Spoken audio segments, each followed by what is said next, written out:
I could have been stopped doing this shit. Only reason I do this shit cause the real niggas asked me to. A fake nigga couldn't relate to me. Top gunner, check me out. Only us, check me out. Strap her with a kilo, check me out. Put her on the bus, check me out. Stand up nigga, check me out. Always 100, check me out. You can bring the work back, check me out. If you don't want it, check me out. See mama love me, that's my baby, but papa left me. Yeah, he left me. I put a bitch on timeout if she upset me. That's a fact. Fuck with me, you won't regret me. Still on the mind of every hoe trying to forget me. I get them things across the border. Your man on trial, but you won't go get him a lawyer. What's up with that? You poppin' bottles, you getting fly, but you don't send commissary to niggas that's inside. See, we don't coincide, we don't live by the same rules. And we done got hungry, these lanes became full. Real niggas in my corner, you know that I can't lose. And I can't go to jail for a body they can't prove. Got niggas in the feds, they never coming home. Can't never see they daughter, only talking through a phone. And you know we screaming free you forever. Treat your kids like they mine. Wait your turn, real nigga. You get rich in due time. I feel like Nino when he first opened the Carter. Check me out. I feel like Tony when him and Sosa became partners. Check me out. Bring me out crab legs and grilled shrimp for starters. Filet mignon for my main meal. I'm a mobster. Ruger rap. Top gunner, check me out. Only us, check me out. Strap her with a kilo, check me out. Put her on the bus, check me out. Stand up nigga, check me out. Always 100, check me out. You can bring the work back, check me out. If you don't want it, check me out.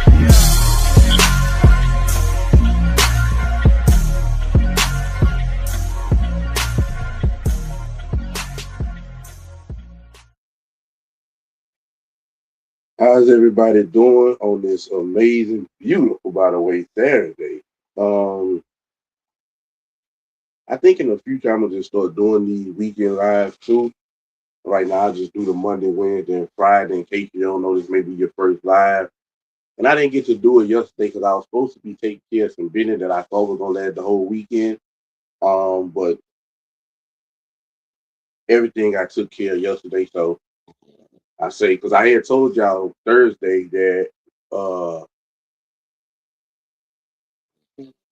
was going to postpone Friday's live and just get back to it Monday.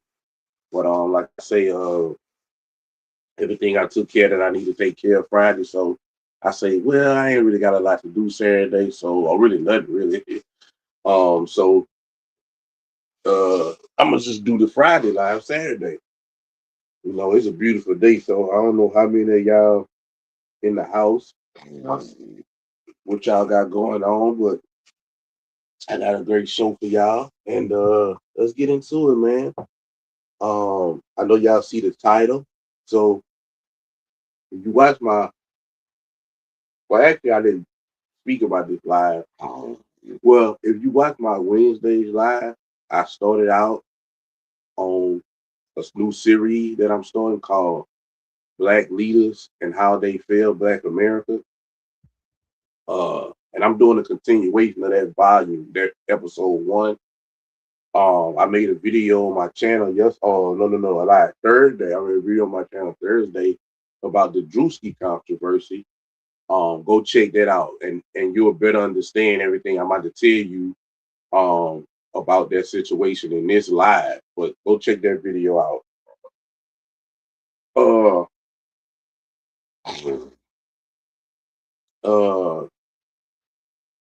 And it's something I've been telling y'all about, I want to say, for the last probably year or so. And it's starting to show up. And that's what I'm going to close the show on. But before I get started on this show, I want to tell y'all something funny that happened yesterday, right?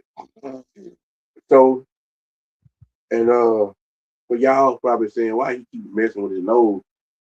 I got a allergy problem called hay fever. If you know, you know. But anyways, because I don't do no drugs, I don't drink. Been that way for 2 years. Don't smoke nothing. But my allergies be giving me a problem at certain times of the year, and that hay fever is a mug, bro. But anyway, And I don't like to take the medicine. Zyrtec helps, but I don't like to really take that because what happens is when you take the Zyrtec, although it helps, your body get start wanting it. And if you start taking Zyrtec you don't have allergy issues, you don't have flare ups or your hay fever every day. But if you take that pill every day, you will not only probably end up having allergies, well, not probably, you end up having your hay fever flare up more. And when it flare up, it'll be bad. And it'll be to the point where you'll need Zyrtec and you'll be dependent on it. I don't know, like, you're dependent on no drug because they can always take these drugs from us, then what? But I digress. Um, but something funny happened yesterday and I wanted to talk about it. Me and some friends, some of my white friends, we went out to eat, went to dinner last night, and one of my white friends had an issue with his food. And it's so funny, man, how white people and some black people, but not enough. Because if I say all black people, I'm throwing myself in there, and I would never do something like this. But it's funny how white people have tact. They have decorum, etiquette when they handle business, right? So we talking about it on the way. I mean, as we leaving, and one of my other buddies asked him, "What you gonna do about it? You gonna try to get, how you gonna, take care of it?" He said, "Well, what I'll do is I'll email the GM or whoever run the restaurant. I'll find that information out and I'll email them, tell them about the problem and how they can do better next time. Not a big deal, right?" And I'm looking at him and I'm saying to myself, and I'm laughing to myself, and I'm saying to myself, "Boy, black people are a mess. Black people is a mess."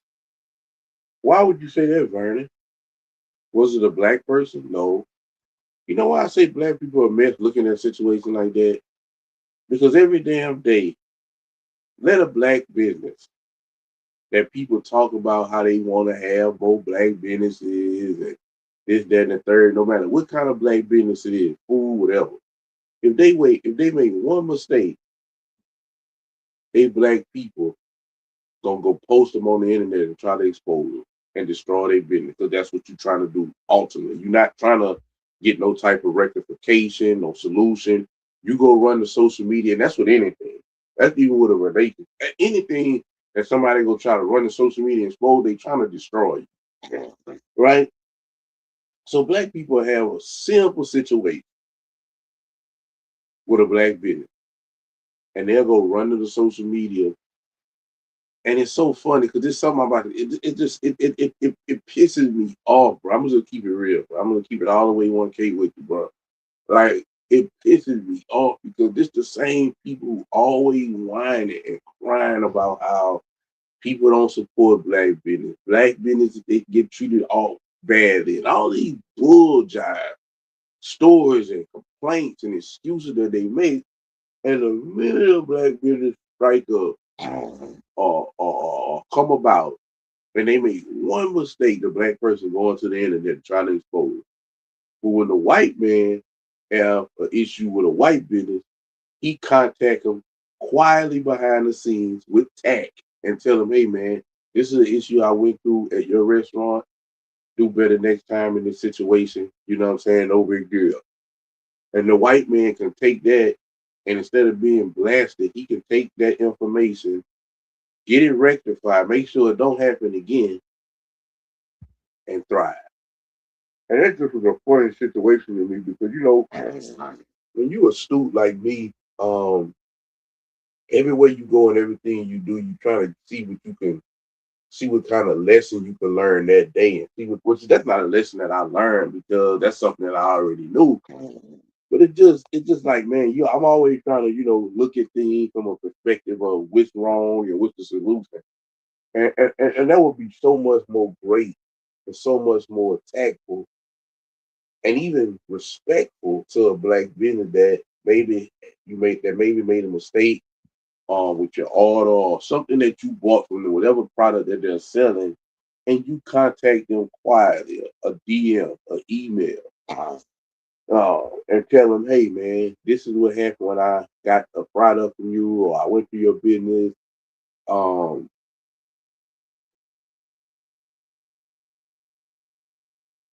it was unpleasant, I didn't like it, whatever it is, and can you do better next time? Or can you fix this? You know what I'm saying? And I could guarantee you 100 times out of 100 that it would get rectified. But no, they want to come to the internet and expose their own people. But then it's be the same people. It's the same people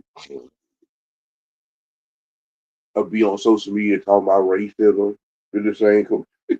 They're the same. That's why I say, man, black people, man, we gotta fix us, bro. We have to fix us, bro, because as of right now, bro, nobody respects us. Nobody gonna respect us because they just look at us as buffoons. And if you speaking from a perspective of knowledge and understanding, you have to agree. Black people are a mess, man. We are a mess. I mean, there's a few here and there, but that got their mind right. But I mean, and it's growing, but it's just not enough. You either got the degenerate that's just all the way out there doing evil, or you got the one that's overly educated talking about and they've been indoctrinated in these liberal scholastic institutions to believe that they're a victim because they're black and they always crying and whining about something. So it's just a mess, man. We got a mess to clean up in this community. I understand everybody not gonna get it, everybody not gonna get cleaned up. Some people gonna die and they slumber. It just is what it is. But we gotta try to help as many as possible. And I always tell people the number one thing, even when you're a new Christian and you just feel so good and you want to tell everybody, and which is nothing wrong with that. When you somebody who you have a lot of conservative values and you don't always handle things with emotion. You handle things more tactfully. You have more etiquette. You do things more diplomatically versus just out of hate, um, which is a character strength that conservatives have. They're not emotional. Um, they're logical. But anyways, when you have that, you're able to handle things better. You're able to get better understanding on why things work the way they work. Therefore, you can react differently. Um, but I just wanted to say that, man. But I wanted to get back into this episode of how black leaders have failed Black America. Imagine having a parent, right? Imagine having a parent, and or you a parent, you have a child. Maybe I could use that analogy better because I know most people that's gonna run across this have children, so I'll use that analogy better. Imagine you have a child, right? And everywhere this child go, school, summer camp, when he or she get them a little job, family gathering, everywhere that they go throughout their life, it's always an issue. Everywhere that they go. And instead of you disciplining them, every time they get a bad report from whatever affirmation that I brought up, when they get home, you tell them it's not your fault. It's not your fault. It's because of this. It's because of that. It's because of this. It's because of that. You know what's gonna happen to that child? That child gonna grow up if he make it to adulthood. But if he make it to adulthood, he's gonna grow up, crash out, being somebody in prison, somebody grave. He gonna burn out because even the scripture tells us that um, a child left to himself, which is a child that's not being disciplined, will bring you to open shame. And another thing I want to say, wait, I'm trying to find that because I don't know exactly what proverb. I know it's in Proverbs. I want to find this real quick. It's a good scripture that goes into what I'm saying. And I believe it's what? Proverbs 29, 1. Whoever stubborn, let me see, whoever stubbornly refuses to accept criticism. Let me see, I'm trying to read out my glasses. Whoever stubbornly refuses to accept criticism will suddenly be destroyed beyond recovery. And this is not only for, and again, when you understand that, you understand why. And the reason why I use that parent analogy, because the black leaders of our community, they're like our parents. They the ones who they the ones who speak for us and tell us what so-called can help us. I would they nothing do that. And that's why I have a deep repugnance for every last one of them, especially well, not every last one of them, but the Democratic liberal one. And always liberal, when I speak on the word liberal, I'm not always speaking from a political standpoint. I'm speaking from an ideology standpoint. Liberal, and liberal is just another word saying woke. I'm a victim. I'm a victim of racism, the evil white man, and capitalism, and go down that rabbit hole. But what I'm saying is, uh, the black leaders are like the parents.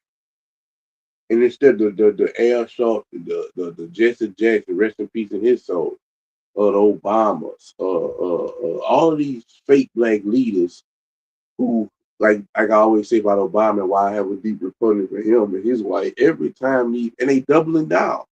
Not only did they do nothing in the White House to help black people, they wasn't gay and didn't want to kill their baby. They've been out of politics for the last 10 years. They could have did anything. They could do whatever they want. Their children grown. They can go because they so worshipped by black people. These people can go in communities around the world. Oh no, I'm not even gonna say that around the United States or just their hometown of Chicago, where black blood is being poured out every single day, and hold lunches and speak to the children about value in education, value in a two-parent household, stop making babies out of wedlock, stop aborting their babies, put the guns down. They could be doing this in their voice. Not it wouldn't stop everything, but it would put a dent in it. Because a lot of people would listen to them and take their advice, but they don't. But every time they got a microphone in front of them, they telling you that your son need to hang with gay people so he can understand gay people, i.e. Obama, Barack. Or they telling you that, again, you are a victim in this racist white country, a country where they have been able to accumulate hundreds of millions of dollars, mansions all over the United States, a country that elected a president that was black with a black wife twice. That's what they tell you. They tell you that instead of telling you how to get to their level, they tell you how to feel. They tell you how to stay on your level and be validated in your nonsense of victimhood. And this is what all of them do. And this is why the black community looks the way it looks, because the people who we look up to or supposedly look up to, even the Black Panthers, not all but most, that's supposed to be giving us a recourse, a course correction of our behavior. They're not telling us that. They're telling us it's not your fault, it's the white man. It's not your fault, it's the economy. It's not your fault, it's Trump. And a lot of them, again, I'm going to read this again, Proverbs 29:1, I'm going to read this again. A lot of them don't do that because of this. Whoever stubbornly refuses to accept criticism will suddenly be destroyed beyond recovery. They know that most black people are so overly emotional with low IQ that if they do come out and they see how the people who conservative get treated, the people who try to come out and say, hey man, stop. You your own victim. You against you. It ain't the white man. They see how they get dealt with. And then a lot of these people all about money. And they know all they got to do is talk about racism, and black people go into trance and go into their pockets. Man, they scared to say something. Because they know that black people is going to stubbornly refuse. And not only are they going to stubbornly refuse, that the scripture tells us, don't catch your prayer the swine, because the swine going to turn around and not only he going to trample it, not only is he going to not only the not in that scripture not only Matthew 7:6, not only is the swine not going to accept the prayer that you're giving him, he gonna trample you from giving him the prayer. In other words, he gonna attack you physically or verbally, and that's what happened. And they scared of that. Like I said, most of them about the money, but the ones of them that know better, they scared to say something because they know when you're dealing with black people, how it's gonna happen. I know how it happened. And a lot of us people that claim conservatism and have these type of views and tell black people that, hey man, you're not a victim. Hey man, be the Democratic Party. They're not doing anything for you. Hey man, stop blaming everybody else for your problems. Fix yourself. Hey man, stop killing each other. Hey man, stop aborting your babies. Hey man, go get education. Hey man, stop making breaking home. I mean, stop creating broken homes. They tell you you cool it. But the rappers who rap all the time about killing each other, disrespecting women, they fine. They worse than our community. So our community is just all the way backwards again. Um, and we got to do a lot of course correct. And number one, we got to turn back to God. That's the number one thing. But I just want to, I wanted to start this series to show black people that these people that's supposed to be your leader, they don't care about you because they did, they will constantly be on you. Just like you that's watching me that have children are constantly on your children because if you know if you don't get on your children, you don't discipline, you know what's going to happen. They're going to burn out, destroy their lives, which is ultimately going to lead back to you and have be a reflection on you. But either way it goes, not only is it going to be a reflection of you, that comes second to your child that you love destroying himself. And if these people love you, they would be doing the same thing to course correct you and tell you about your issue because if they love y'all, they would want to see y'all do better. But if y'all do better and stop arguing with police, fighting police, getting killed, then they won't have a job. Benjamin Crump won't have a job. Al Sharpton won't have a job to tell you and come on TV and talk about how white cops and all this stuff. They won't have a job. If the crimes, if they tell you about all the crime and to stop crime, and the Obama and the black preacher and all these people tell you to stop crime, and eventually crime starts to actually drop, guess what happens then? All of that grant money from the government that they siphon in their own pocket with money laundering from these fake after school programs, all of these fake nonprofit organizations that's in every city that's supposedly to stop that violence. If the violence stops, then that money stops. It's all about the money. They don't care about you black people. They have failed you and they are continuing to fail you.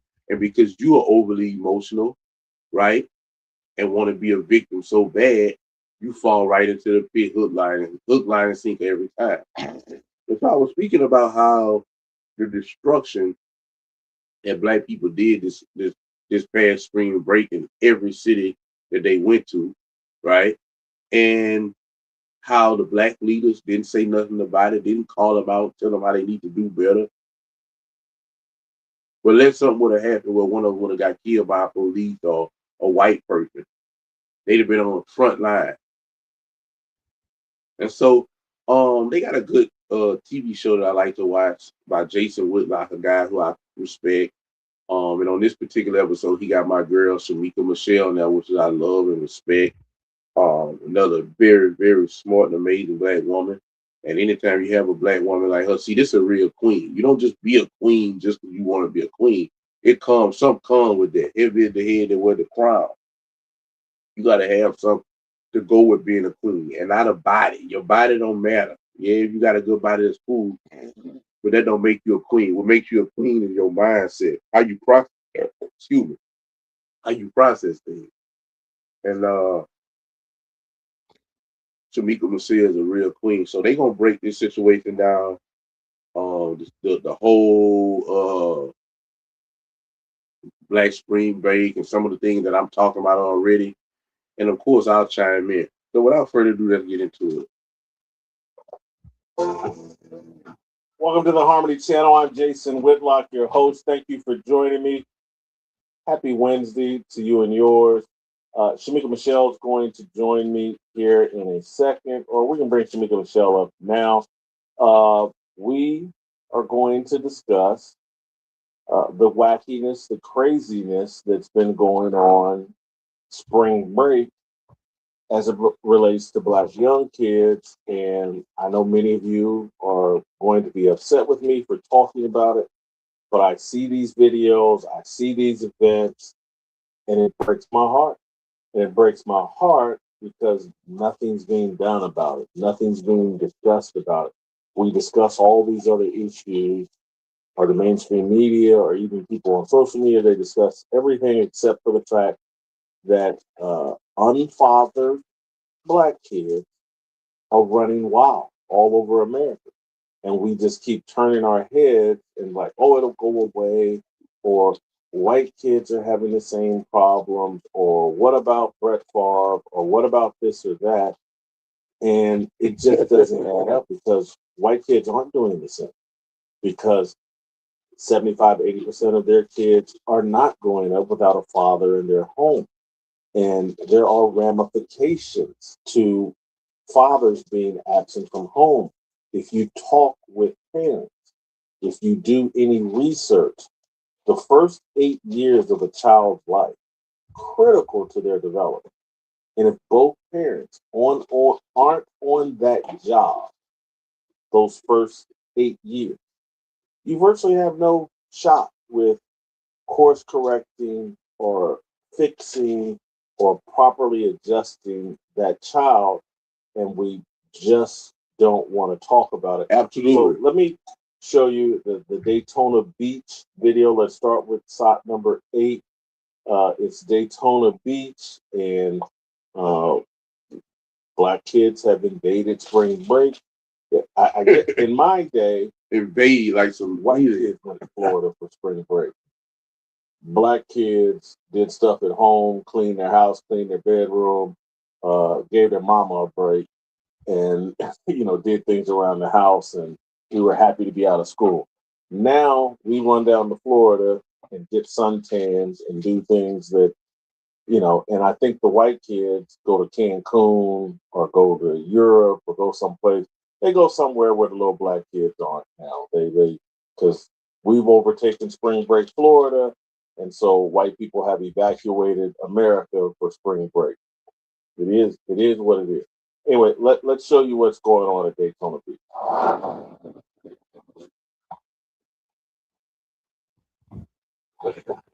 On the Daytona and you see this bull like this, bro. What the fuck you running from, bro? Like, oh my god.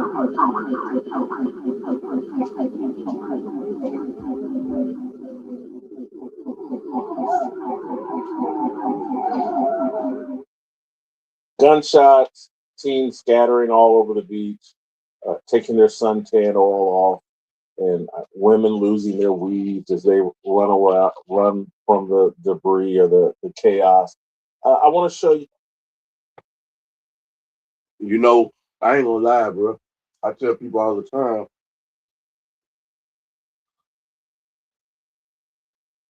there's a lot of times I want to go places and attend certain events,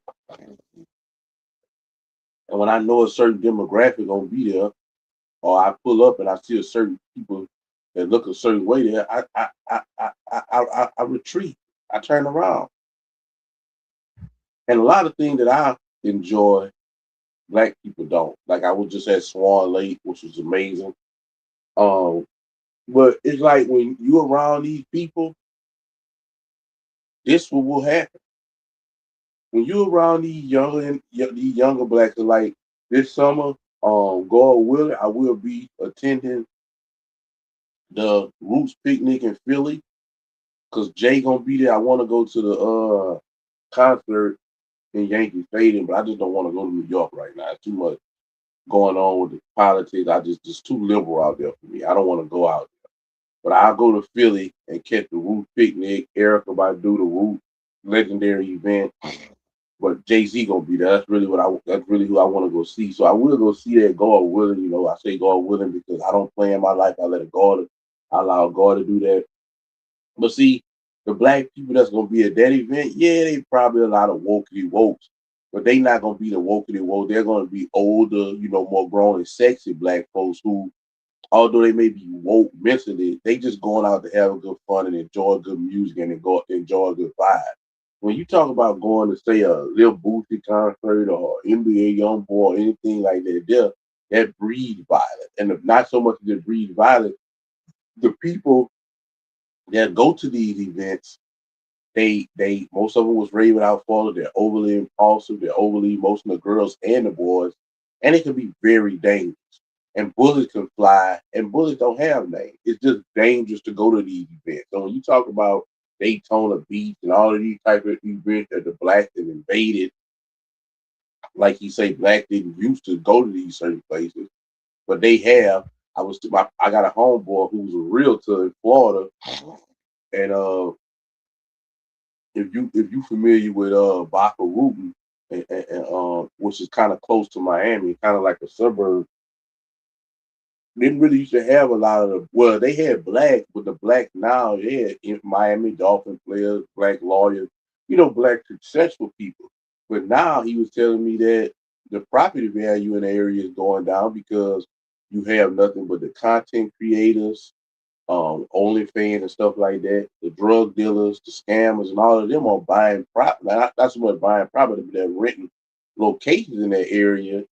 And he said, like the project. And if you know about Baca Root, man, Baca Root, Miami, if you know about that, I've never been. I love Florida. I've never been to. I've been to every part of Florida. Um, the lowest, I only been the closest I've ever been was to. I mean, the deepest in Florida I've ever been was Orlando. I haven't been to Miami yet. Shame on me, but all of Miami look the same. I mean, all of Florida look the same. Miami, they all got beautiful beaches and all that there. But I digress. Anyway, what I'm saying is, if you don't know, go look it up. If you know how beautiful Baca Root is, and the property and the homes and the condominium, like, bruh, the blacks have invaded, and now it's bringing property value down because, of course, what happened? They're fighting, shooting each other, drug use, getting drunk, and just completely destroying everything. Well, I know how y'all think, so let me read y'all mind right quick. Well, white people do drugs, and they get drunk too. Right, you're right.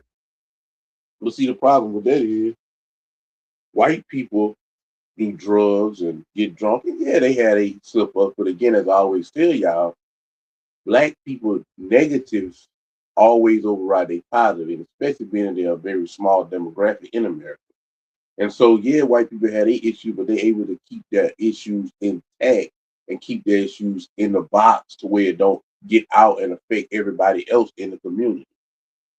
You see what I'm saying? Black people don't know how to do that. They did the same thing, and I've seen this with my own eye. They did the same thing um, in Buckhead, Atlanta, which used to be a nice area, which is still nice, but the same people, the drug dealers, the scammers, the content creators, people who get money real fast and they don't really value it. They just living in the moment, and they rent these properties, and some of them even buy them. And they just come in with the same mindset, even though they're in a different area, in a nicer area, they come in with the same degenerate, toxic mindset, spirits, and they destroy these communities and bring the property value down because nobody wants to stay around loud music all the time, shooting, people who can't handle their liquor, and just nobody, and cops all, nobody wants to live around that. They did it all over Houston, from all up and down Westheim, all of these nice buildings, um, Sugarland, Pearland, they done it. They ruined it. You know what I'm saying? That's why you respect the HOA. You respect situations like the HOA because, man, some people just shouldn't be allowed in your community. Or they should have a code of conduct. And if they violate that, look, man, you can go. Bye. You got to go. You know what I'm saying? But yeah, seems like everywhere they go, they destroy. But let's continue. There's DC has an area called the Navy Yard. This is what young black kids were doing at the Navy Yards in DC. Play shot number 9.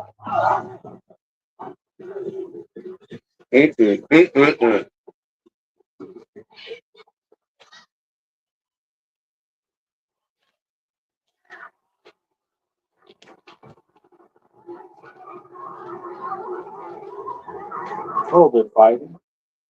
Oh, well, the black kids fighting each other. I've never seen that. That's so unusual. And part of the reason I bring this up is like there is like an enjoyment that black people clearly have about seeing other black people fight with. Absolutely. Absolutely. We whip out our phones and we record it. No one does anything to stop the fights or break them, or virtually no one. It's a recording opportunity. It's an opportunity to get content for World Star Hip Hop because again, and I'll ask Luke, Peyton, Do white kids? Is there a website that features white kids fighting, like World Star Hip Hop? Is there a website that I'm unaware of? White Star? Is there a White Star Hip Hop, White Negro Hip Hop website? There's just not. They have fathers in the home overwhelmingly, or more than we do, and so they have far less chaos. They have far more respect for each other. The Houston Rodeo. When I saw this on the Houston Rodeo, black kids go to the rodeo. Really? When did that start happening?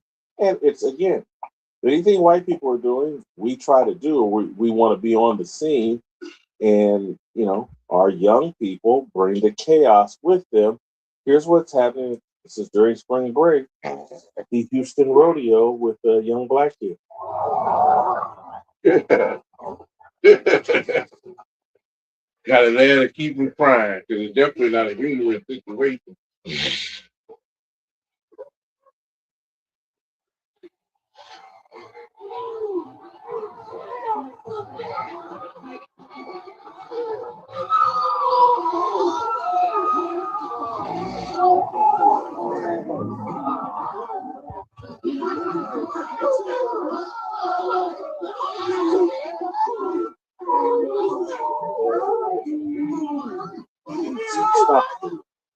This is like this is part of the entertainment. Hey, I'm going out on a spring break event.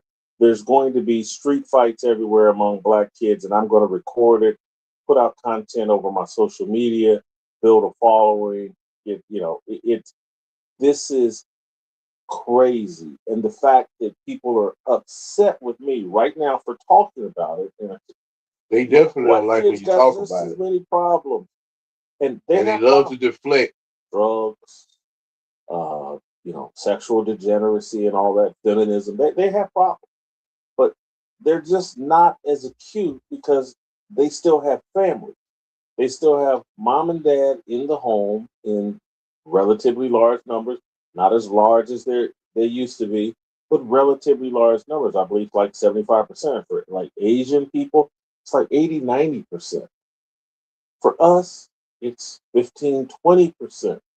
And our kids are out of control. There's the other aspect of this I want to bring up just to set the table, and then I'm going to let Shamika join me in this conversation.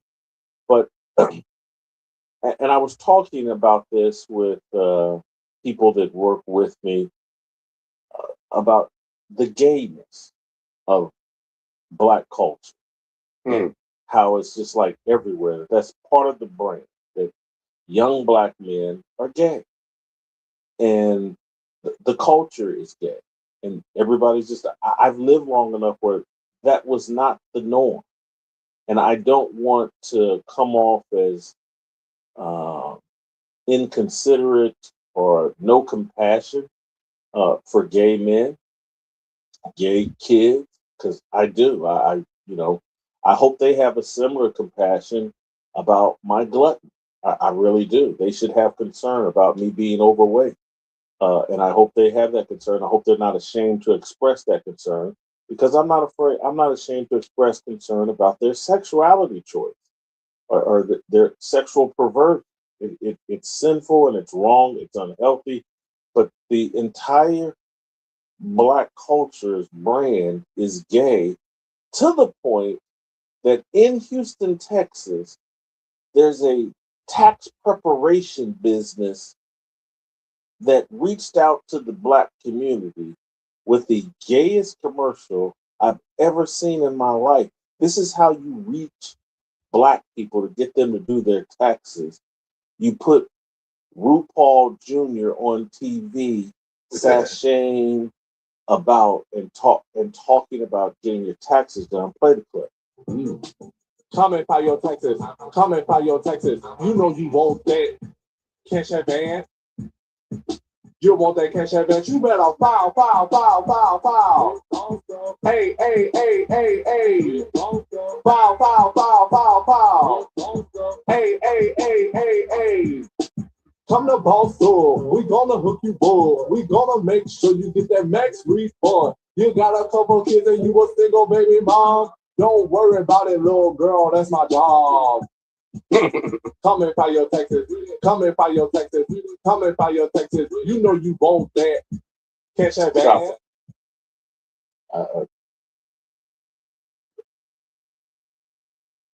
Shamika, it just, there's a crisis of Black fatherhood, of divorce, dysfunction, kids unsupervised, kids raised by televisions and video games and iPhones. And this is the pandemic, the real pandemic, and it's not being discussed. And I'm going to be criticized for focusing on this, but I'm telling you, I'm doing it out of sincere concern.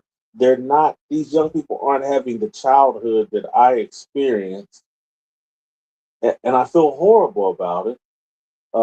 Anyway, jump in here and help me out. Jason, I laughed a little bit when you talked about spring break when we were younger, because I do remember spring break. We were just around the house. You know, we were happy if we got to play outside a little bit, no school, because we had this one classmate who every spring break they had a bit of money. They would go somewhere, and I can remember she would come back from spring break and she had gone to Paris, and we would be like, oh my God, you know, just in amazement. But now these kids or these young people are traveling everywhere. And I want to tell the white people, if they run you out of Daytona, Romania, be on the lookout, because we're coming. Wherever you are, that's where we're going to come. I can remember when Carnival was not known as the ghetto ship, or they weren't fighting on Carnival. And now, if you go on a cruise with a bunch of Black people, you're hopeful and you're hoping that nothing happens, because typically it does. Everywhere And they it's go. very frustrating, Everywhere. Jason, because what we are witnessing is our where we have generations of Black people without a footnote. that are experiencing arrested development. We have an arrested development crisis. But as you said, people don't want to talk about it. They are so comfortable with men being outside of the home and so comfortable in worshiping women and thinking that the matriarchy is the way to go, that they get offended when you say how important men are and how important fathers are in the home, and the effects that they have, the positive effects that they would have on the children if we just went back to traditional values, marrying before we carry, and the father being in the home. We're so far gone that people are mad when you say men are important and men have a vital role in raising and rearing children. Uh, they're just pissed off about that. So, did you see the video? I think it's Prestonwood Church in Dallas, Texas. I believe the minister's name's Josh Howard. I think he's actually been on our show before. Young guy. He's got a big church, big following.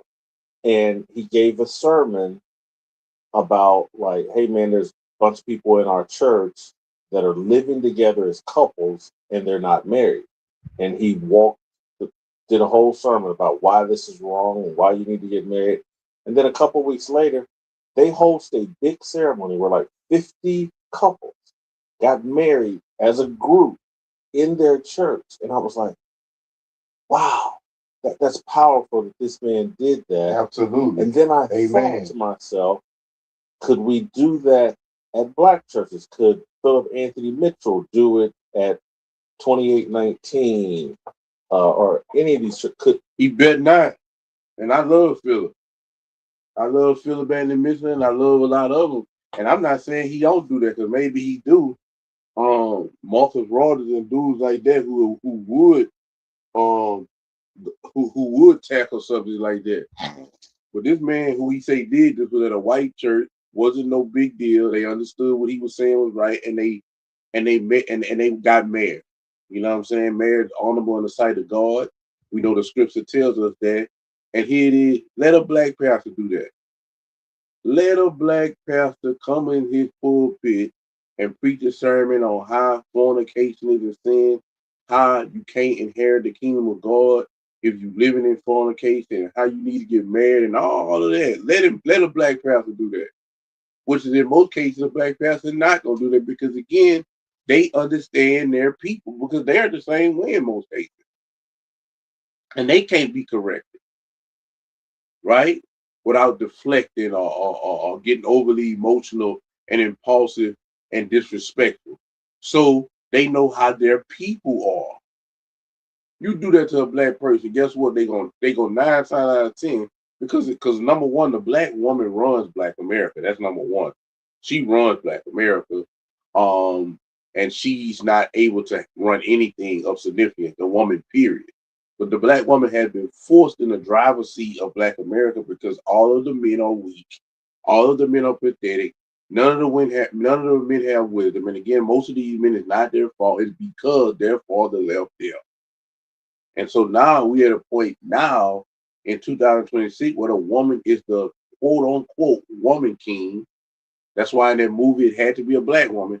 The woman king of a Black America. The woman is the woman king of Black America. She's running the household. She's running the community. She's running the church. She's running everything. And again, majority of these black men so weak because they can't keep their penis in their pants for 5 minutes and or they was raised by a black woman, not to mention all of the gayness in our community. They submit to the woman and allow her to take order.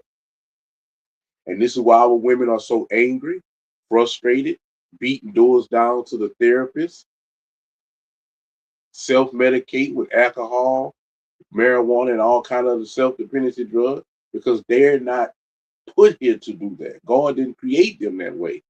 But because the black man is weak, pathetic, have no wisdom, and have left his family, they got to do what they got to do. And they are making everybody look bad because they got this weight on their shoulders they can't carry. And they don't have no husband or man at home for them to go plug into and recharge after a long day. So they go into the world every day angry, mad, this close from blowing up. And now, as I'm gonna speak on later on in this video, it's affecting them as black women and it's affecting the whole community because it's been affecting us as black men. But the black women was able to get in because they're women and this, that, and that. But now it's a point where they're just bad for business because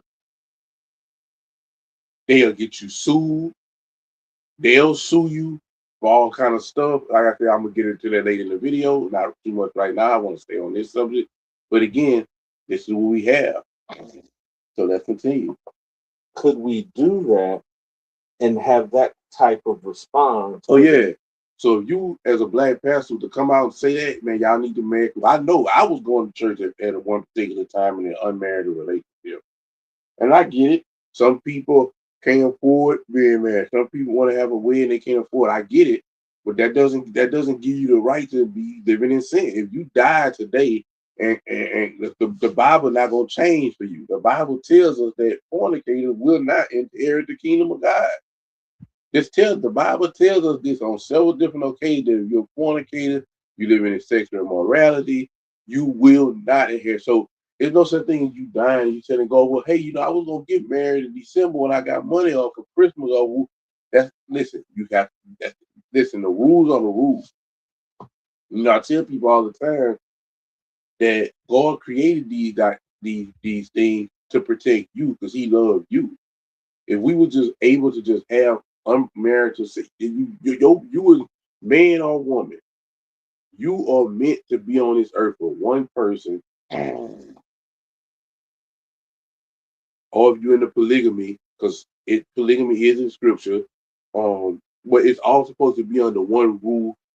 All of this having multiple women all over the world, multiple men. This is another reason why the black woman is all messed up mentally. Because she's been told that she can have multiple men. And a woman is a receiver by nature. So anytime she having sex with a man, it's a spiritual exchange. And a man gets some of those spirits too. But whatever spirit that this man got, good or bad, which is most of the time all bad, is getting poured into you. And then this dude, his spirit, all of these spirits is in you. And you wondering why you bipolar and you got all of these dudes' spirits in you. You need a spiritual cleanse. You worry about STDs, yeah, not sexual transmitted disease only, but spiritual transmitted disease. And I tell it to men too. You know, the woman is the receiver by nature, and as we know, even with sex and sexual transmitted disease, when you skeet inside the woman's vagina, you suck back too. And it's the same thing when y'all having sex and the spiritual exchange event took place. Yeah, you dumping your spirits off of her, but you taking some of hers in. This is a sexual exchange when y'all having sex, unprotected or not protected, which we know most people are having unprotected sex.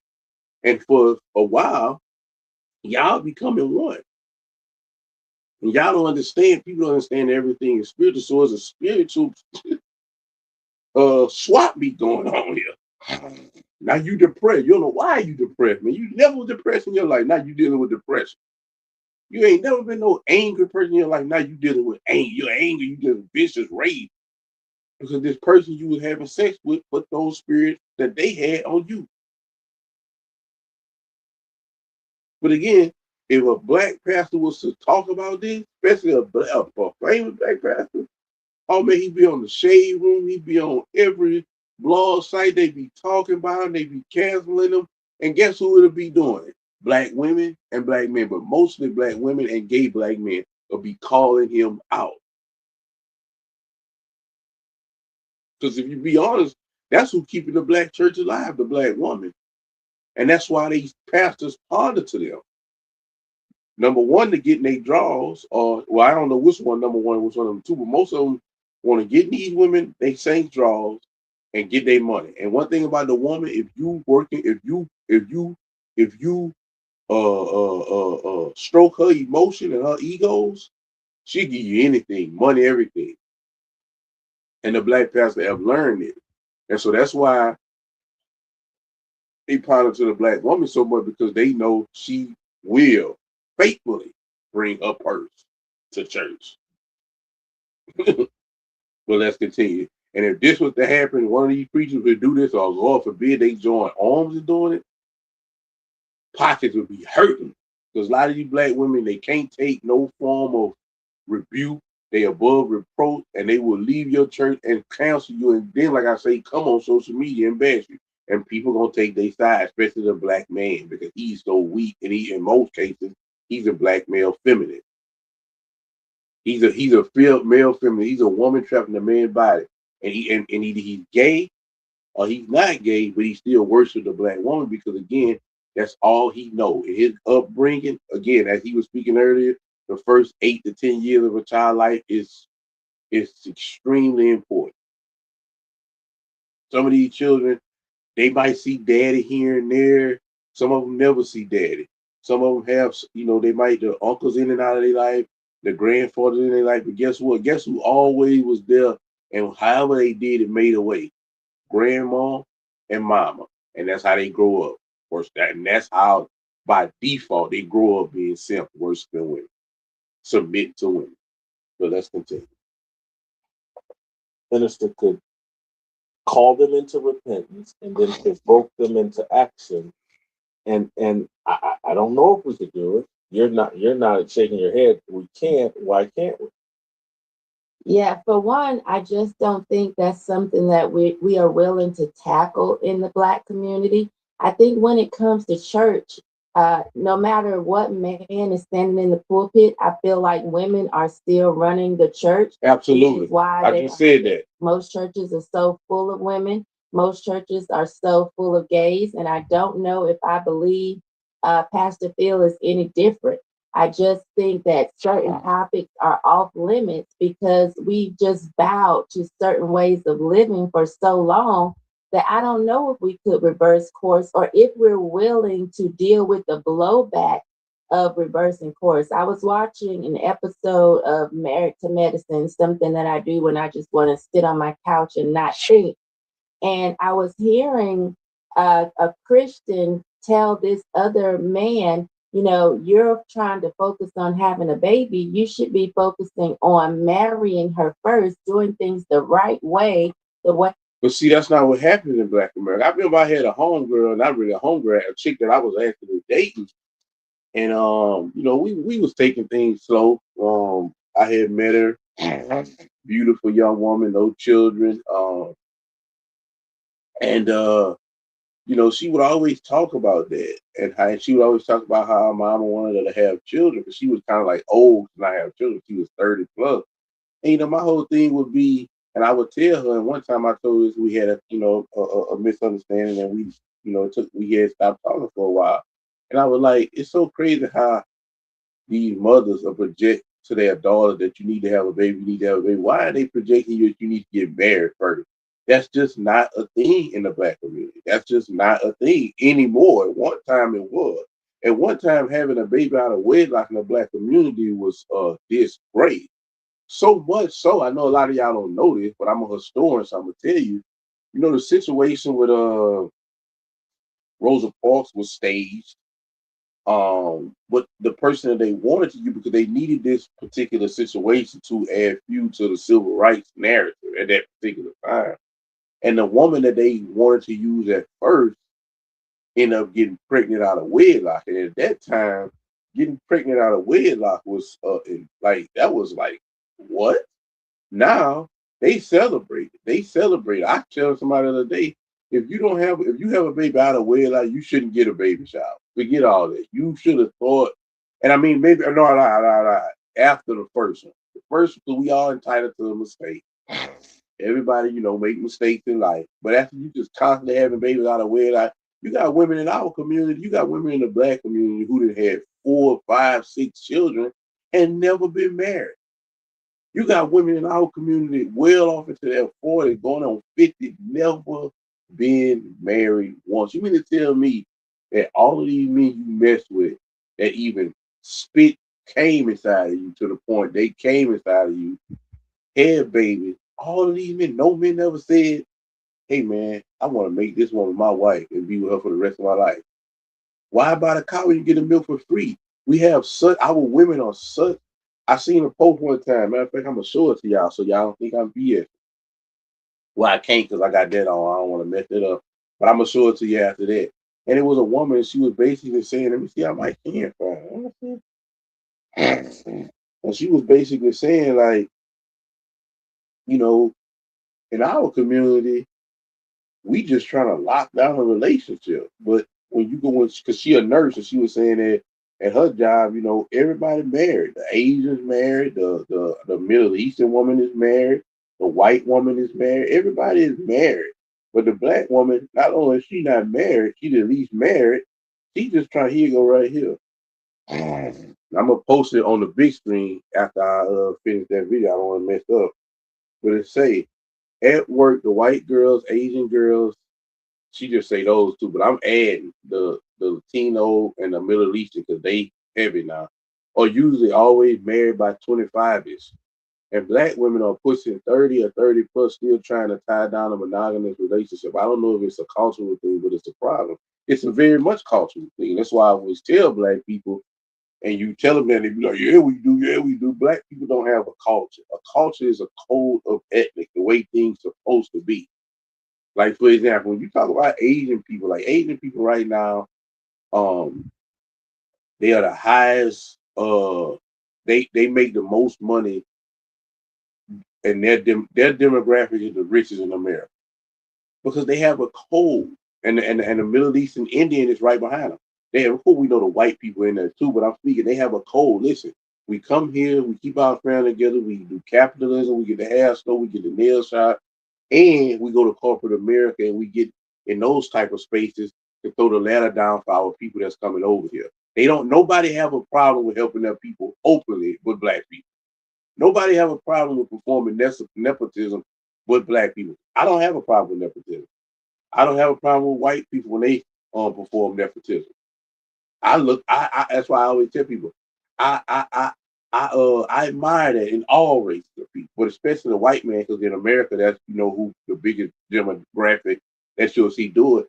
But I admire that with anybody. I admire anybody that'll pick their people over somebody else. Even if they're not as talented, hey, we'll figure it out. But I need to put you in position because you look like me and you can potentially help somebody in my family down the road who look like us.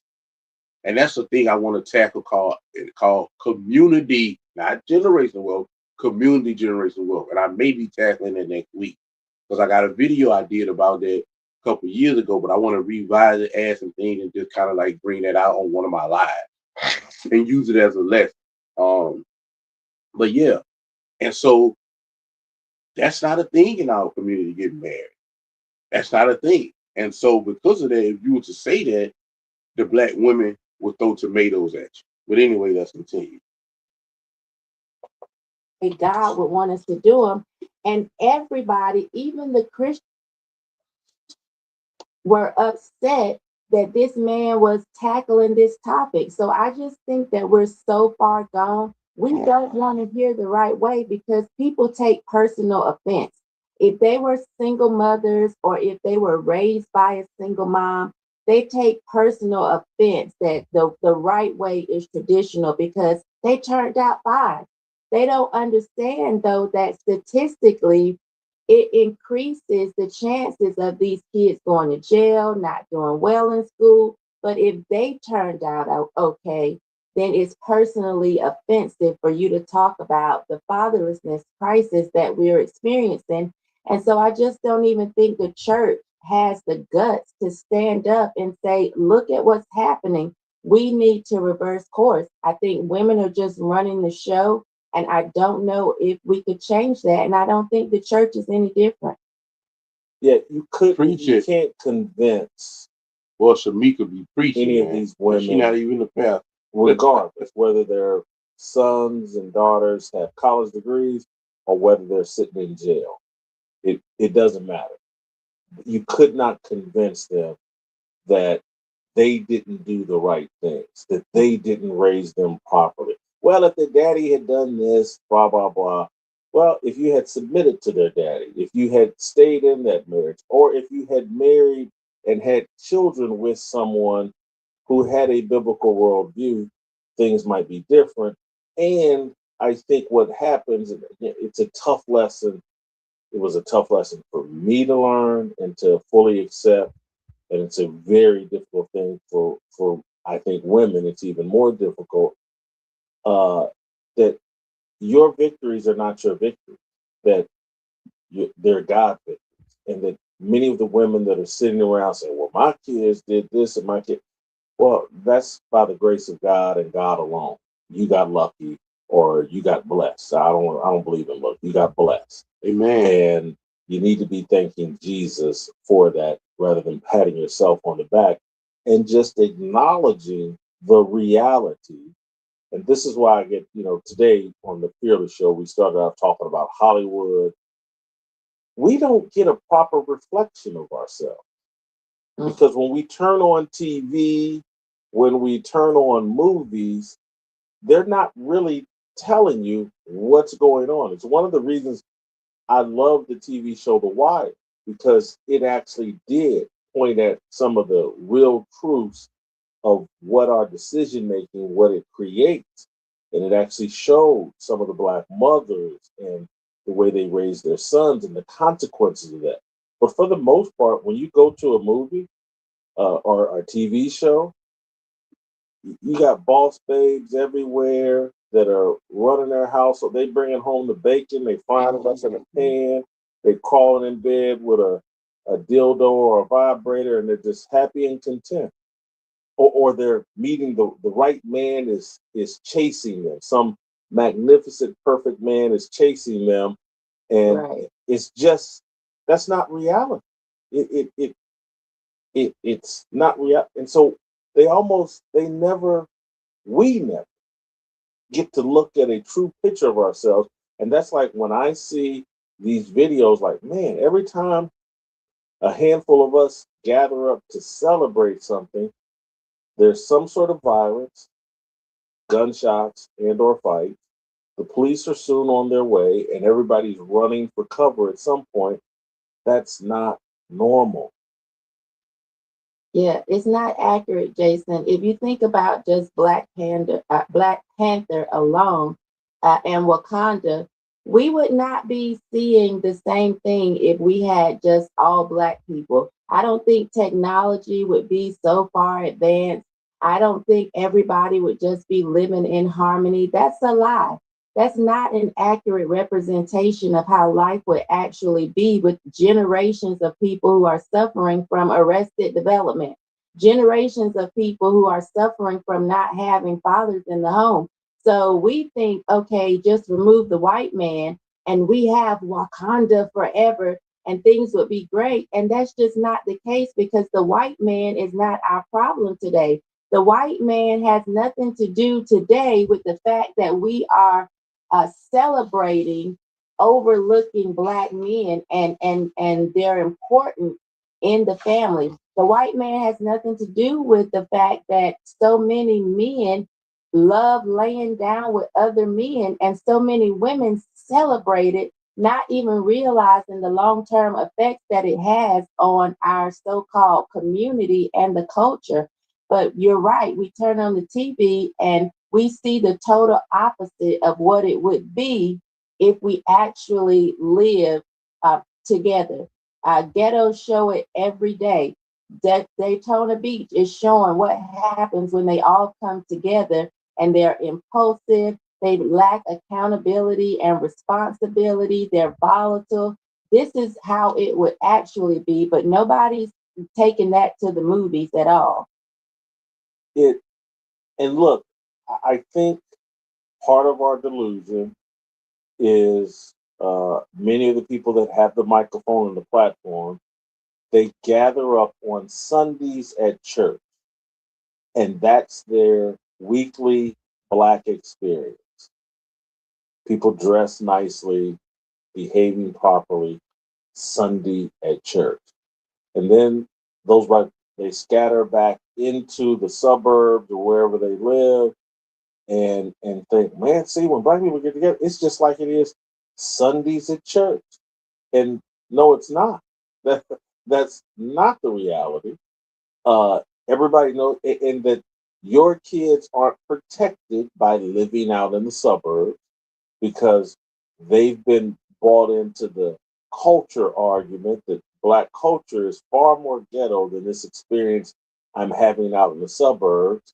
And I don't need to adopt the normal behavior out in the suburbs where I get married young, buy a house, graduate from high school, blah, blah, blah.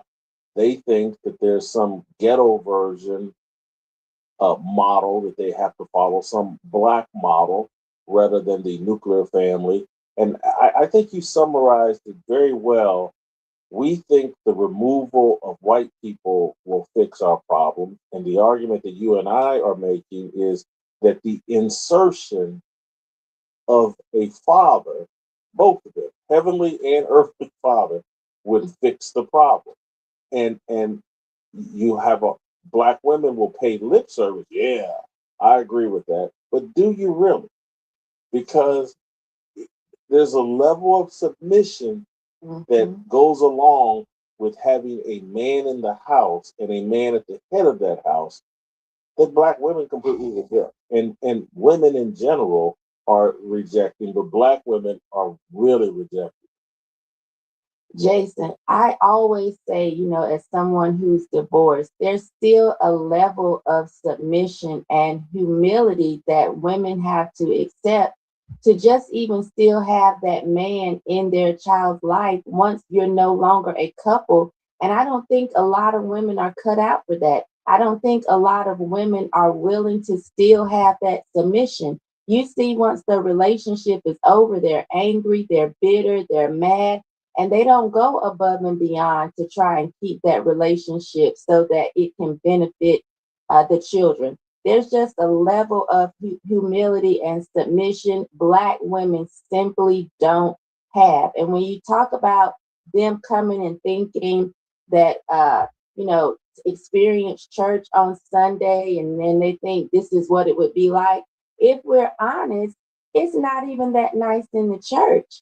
in the church, people are sleeping with other people's husbands Uh-oh. or wives in the church. People are gay in the church. They're gossiping and they're backbiting. It's all pretend. It's not real, which is why I go back to saying I don't think Philip Anthony Mitchell or any other preacher in the pulpit would be willing to really take that on and let that be the hill that they're willing to die on, because they're afraid and they have too many skeletons in their own closet to actually stand 10 toes down and say, this is the way it needs to be. We need to go back to the beginning. One woman and one man coming together, getting married, and having children. And she just said something real powerful right there. And I don't know, I wouldn't think it's about Philip Anthony Mitchell. And if I find out, so I wouldn't judge him, because I understand that a lot of great men got caught up in dealing with other women. But I'm not going to say that about him. I never heard that about him. And I'm not talking about him. But when she say most of them wouldn't talk about stuff like that because they got skeletons in their own closet, she's absolutely right. Because as for mentioned, majority of that's what they all about, is having sex with the women in the church. So here they coming out talking about getting married before you have sex. They would be looked at as hypocrites, and they would offend some of those women that they're sleeping with, and they don't know what they don't know what would happen or what would come out of that. So they're not about to talk about that. So I wanted to speak on that and highlight that point, because that was a very good point you made. Because not only have they not done that, they haven't revealed that they haven't done that, and really willing to turn away and say, that was my past. I'm doing something different, but I'm open and I'm honest and I'm showing you all that there's been a real change in my life and it works. And this is why you need to do it. People aren't willing to do that. They like to make you think, oh, I'm in the church, everything is great, and yeah, it was hard, but I never experienced that. Until people are real, especially in the pulpit, we're not going to get the real repentance that the Black community needs to make on a whole, to change and be better. I'll end with this summation that what we've just discussed, and I know it's a funny bone, unpopular conversation for a lot of people, but Black people are not inferior. We're disobedient. And that disobedience is deadly. It's lethal. And it creates so many problems that it makes it difficult for people not to reach the conclusion, well, they're inferior. And disobedience will create an inferiority to people that are at least making the attempt to be obedient. And I hear, so and so, they don't like us, or they're this, or they got that. Yes, but are they married? Answer that question. Because trust me, married people are superior in general to unmarried people. Absolutely. I'll go to my grave. Absolutely. And I'm unmarried. And I know what that says about me. So am me. So am I. But married people are superior to unmarried people. And they're receiving rewards that unmarried people will just not experience. Absolutely. I've seen it with my own eyes. I've seen the reward of marriage. The scripture says in Proverbs 18:22 that he that finds a woman, a wife, finds a good thing and receives favor from the Lord. Absolutely. He preaching. That's the thing. A difficult marriage. It had all kinds of problems. Holy cow, if you survive it and make it through, the rewards are immeasurable. Disobedience. And everybody, obeying is hard for your ego, but you don't even have to do much thinking. Just read your Bible and do what it says. You don't have to be smart. I'm not that smart. I'm really not. And I just try to be obedient. Now, again, I haven't conquered everything clearly. Gluttony. I'm not married. And so I deal with the ramifications of those things, but just if you try obedience, it'll cover up all other shortcomings. So it'll make you seem like a freaking genius. Thank you, Shamika. Thank you guys for watching. We'll see you next time on Harmony.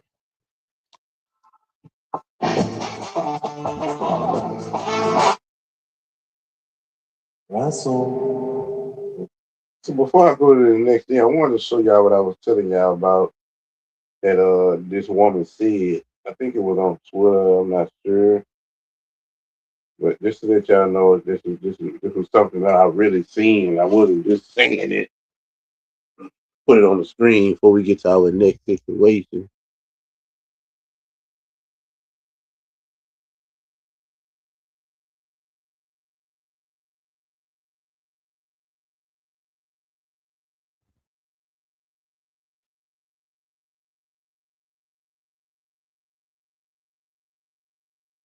But yeah, so like I say, I'm gonna go to the Druski controversy. Now, I'm not gonna go too deep into the Druski controversy because I covered it on a video that I did on my channel Thursday. Go check it out. As a matter of fact, I'm gonna put it in this. I'm gonna put it in the description of this video or the comment section, one out of the two. And I want y'all to go check that out. And I'm gonna put it in the comment and the description. I want y'all to go check that video, so y'all can understand where I'm coming from. And the issue about that. But I do want to show you a few things.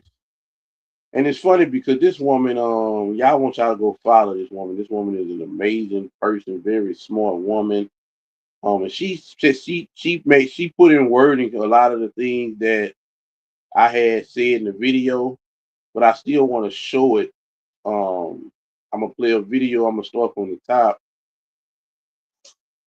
but I want to go to this too first, real quick, before we go into it. So this is a black guy who's a comedian, and he made this post, right? And he says, of course, you see he shows Druski dressing up as a black pastor, Druski picking in a skit at the Hebrew Israelites, the white man in the NASCAR, and then the Erica Kirk situation. And what he's basically trying to do is, I'm about to read his caption. What he's saying is nobody's safe. That's what he's saying, and I understand that. I get that. But watch this here. This is his caption. In defense of comedy, the man hits every moving target, and that I can respect. Obviously, the group he's making fun of isn't gonna like it, but isn't gonna like it because most random people don't want to become the butt of someone's joke. But at least there's no bias when it comes to the joke. You can't say you love the Chappelle Show and Key and Peele, but you don't like Druski. Okay, so let's go off there. Let's start off there. And a lot of time, and I noticed this about black people, and it's not because black people are not smart or nothing like that. That's not their issue. It's just that they value the wrong thing. They don't really value strengthening their mental capabilities and their IQ and things like that. So a lot of times they don't understand and they don't process things where it seems like they don't get something that's very, very simple to get.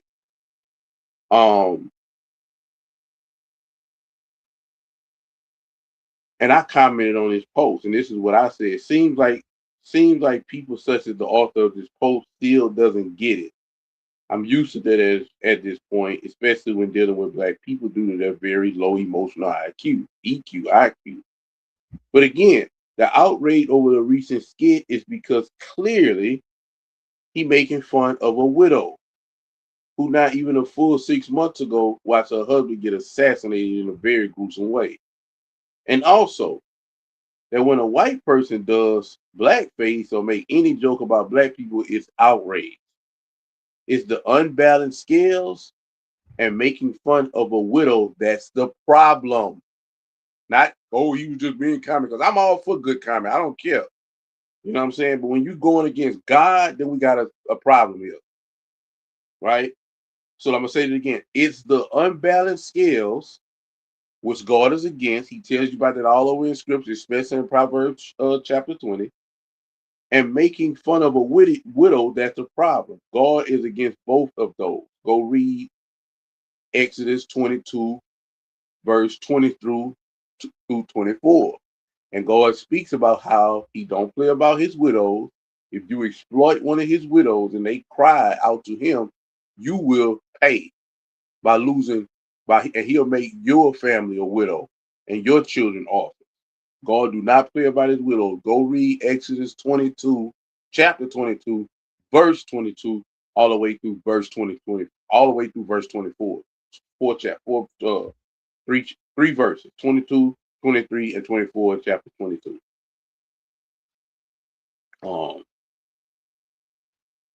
Yeah, I just wanted to tackle that. So let's go to the first one from this woman. First, let me go to a page so I can show y'all who this woman is. Very amazing woman. I suggest y'all go follow her. She do a lot of great things, talk about a lot of great things. Not just politics. She get off in crypto. She talk about religion. I hope y'all can see it. Her name is Kimberly Blake. But this is what she had to say about it. And again, go look at my video and what I said about it and how, because I broke it down from a biblical standpoint. I broke it down all the way. And some of the things I spoke about, she ended up making a post. She made her post after me, but I'm just saying, and she speak about how it's the unbalanced scales is one of the problems about the skit. In other words, white people can do stuff. Black people can do stuff to white people that white people can't do to black. Number one. Number two, actually, the number one thing is this is a widow you're making fun of. A widow that her husband haven't even been dead 6 months. If this was a black, Democratic, liberal,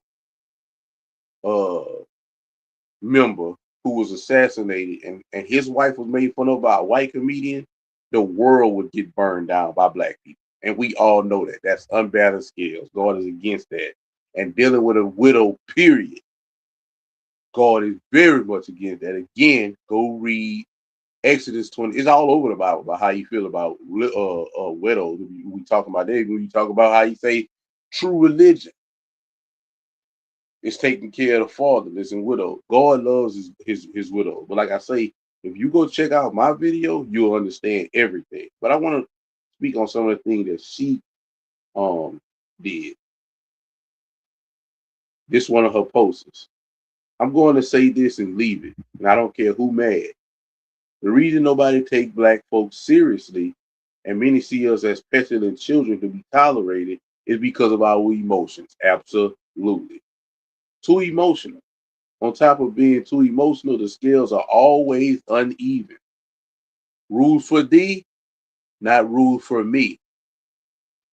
Just a month ago, y'all had a meltdown over a screen record about Georgia voter fraud that captured a split second of Obama and monkeys at the next video played. Y'all had 30,000 word chat GPT think pieces. You did sermons, you did open letters, and you called for the president to step down. You trolled me, wanting me to condemn the man. You could not be consoled. This woman is a Trump supporter, by the way. You even wanted the aide to be fired. You refused to believe that this mistake could happen, even though many of us do it daily, because you needed a reason to stay angry and in rebellion against God's man in the White House. And absolutely, Trump is God's president that he chose to be in that White House. You can't tell that.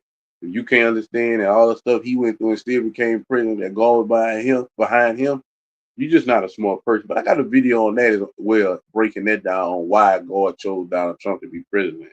But let's get back to the post from Miss Kimberly Blake. Many of you still don't know the post was about voter fraud. And it was a screen record that caught the beginning of a new video. Yet there you were, didn't care about the truth at all.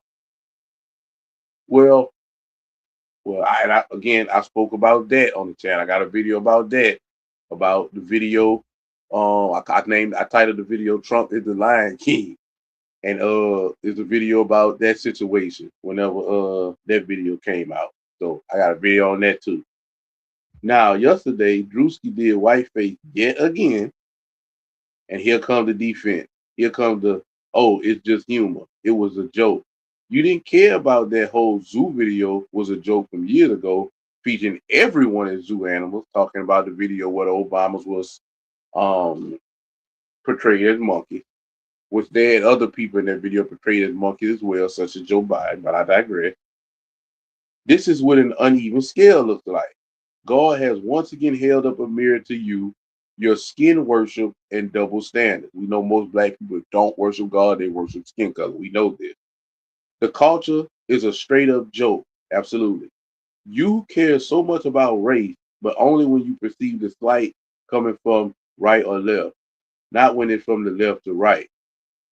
You have zero issue with white leftists showing their true racist nature, using the N word or persecuting anyone who didn't vote like them. You have no problem with black comedians in whiteface. Let a white person impersonate someone black in blackface, the country would burn. Al Sharpton, Jamal Bryant would be on a paid nationwide tour. Y'all would storm every strip mall in the area and clear them out of Lululemon, Jordan's flat screen. I guess that's reparations. I scoff at your moral compass because there isn't one. You bring Greek organizations into the church, take God out of it, and then cry foul anytime your little flesh is offended. Absolutely. Get a card. If you had any decorum at all, you would be impartial. But I know that's too much to act from a culture that celebrates strippers and murderers and condemns ICE agents for having a job if they're black. Side. The reason you don't have to deal with the repercussions I'm sorry, side. The reason you don't have to deal with the repercussions of your actions is because white folk extend much more grace when it comes to racism than you do. You better thank God for it. And again, that's going to go into something I'm about to speak at the end of this video. Because guess what? Yes, they do extend a lot more grace than black people do. But guess what? They handle things different than us.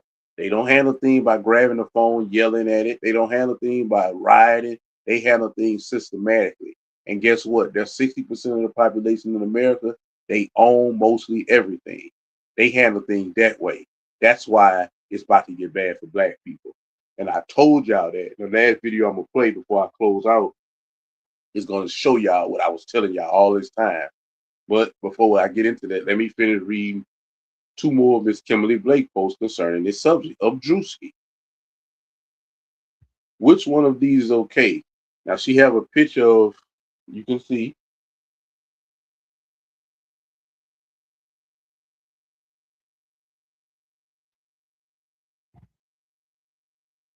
of a black face and he portraying as Erica Kirk, the Druski situation. Kimberly Blake asked, which one of these is okay? See, I'm gonna help you out of your flesh and double standards.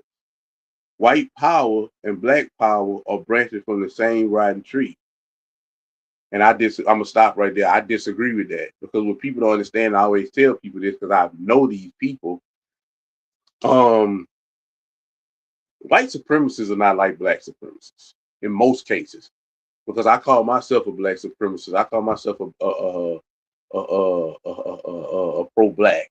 Now I'm really pro-black because I want to see black people do better, so I give them solutions for their issues. I course correct. I give constructive criticism.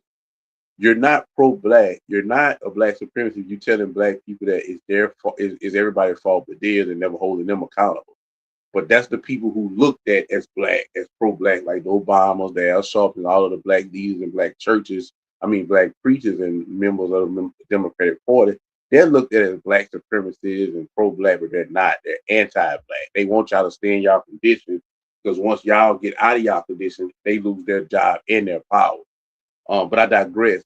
And what I've learned about white supremacists, I know white supremacists, they don't care about hurt other people or none. All they care about is their race. They feel like their race is the best, and they want to do everything to preserve that and help each other. That's all. It's not a hate toward other people. I've had a white supremacist actually help me when I was in another career field at one particular time. So if they actually hated all white people, why would he have did that? But anyway, I digress. And I speak about this. Now, black people in most cases, and the same thing for black supremacists like me. I don't hate white people. I love white people. Most of my friends are white. But again, I want to see my people do better than everybody. I want to see my people do better because I understand that if black people ever reach their full potential, it will make America so much better. The country that I love, the best country in the world.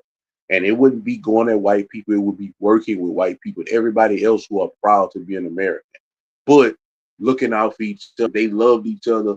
If you were pro-black, you wouldn't kill each other. You wouldn't hate on each other. You wouldn't do black people like black people do black people, as we mentioned even in the beginning of this video. So most pro-black people are not pro-black. But again, I am a person who is trying to help black people get to the mindset that I'm on, and that's why I give them solutions. That's why I course correct them. That's why I constructively criticize them in hopes of them course correcting. But let's finish. You don't get to be a vile racist because you have chosen to stay offended and in the flesh. You cry if a white man did this, but it's hilarious because someone who looks like you did. You don't get to be racist because you were told you are a victim. You will answer the God for your uneven skills. Absolutely. Because that's another thing that they'll like to do, black. They'll like to hold, well, we was enslaved, well, we was in Jim Crow. We went through all of this so-called stuff, right? And so we can be racist, and people let them do it. They have historical black colleges. You couldn't have a college that was historically called white college because guess what? Of course, we understand that most colleges are PWI. That's not HBCU, but I'm saying they just openly said this is a white school. Now everybody can come, which I believe white people can attend HBCUs. But I'm just saying all of the stuff that they do, black this or they're like black businesses. If white people had a white-owned business sign, they'd be upset. And so unbalanced skill. That's why I tell black people all the time. That's why I speak about these things so much because black people wonder why they're in their current stasis with no sign of coming out. They wonder why they go through the things they go through, and it's because and the white man don't because y'all operate different. The white man majority of the time is getting married, taking care of his family. Black people don't. That's a curse. So they doing things like he was saying, like Jason Whitlock was saying, people who are married are superior and will receive gifts from God that people that are not married won't get. So you're looking at this white family, you talking about them, but they're married. They may not have everything together, but they're married. You're not. All of the stuff that black people do to white people every day, most white people forgive them. Black people still holding on something that they know nothing about or even experienced from hundreds of years ago. No grace, no forgiveness. And then when it comes to situations like this, the unbalanced scale. So all of the stuff that y'all doing and y'all thinking y'all being validated or y'all think that y'all being affirmed, y'all think it's okay to do because of quote unquote what y'all went through or what y'all think y'all going through is wrong in the sight of God, the person who run this planet.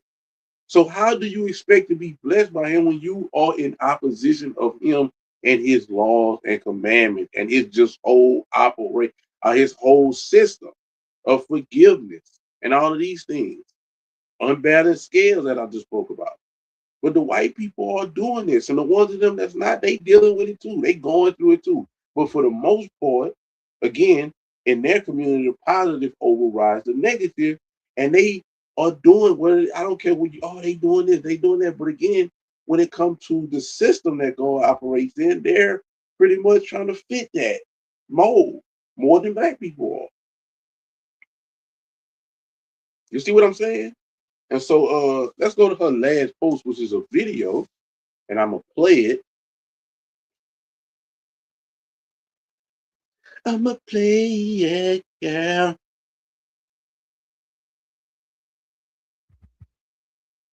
Yeah, I'm gonna go here. Dishonest scales. That's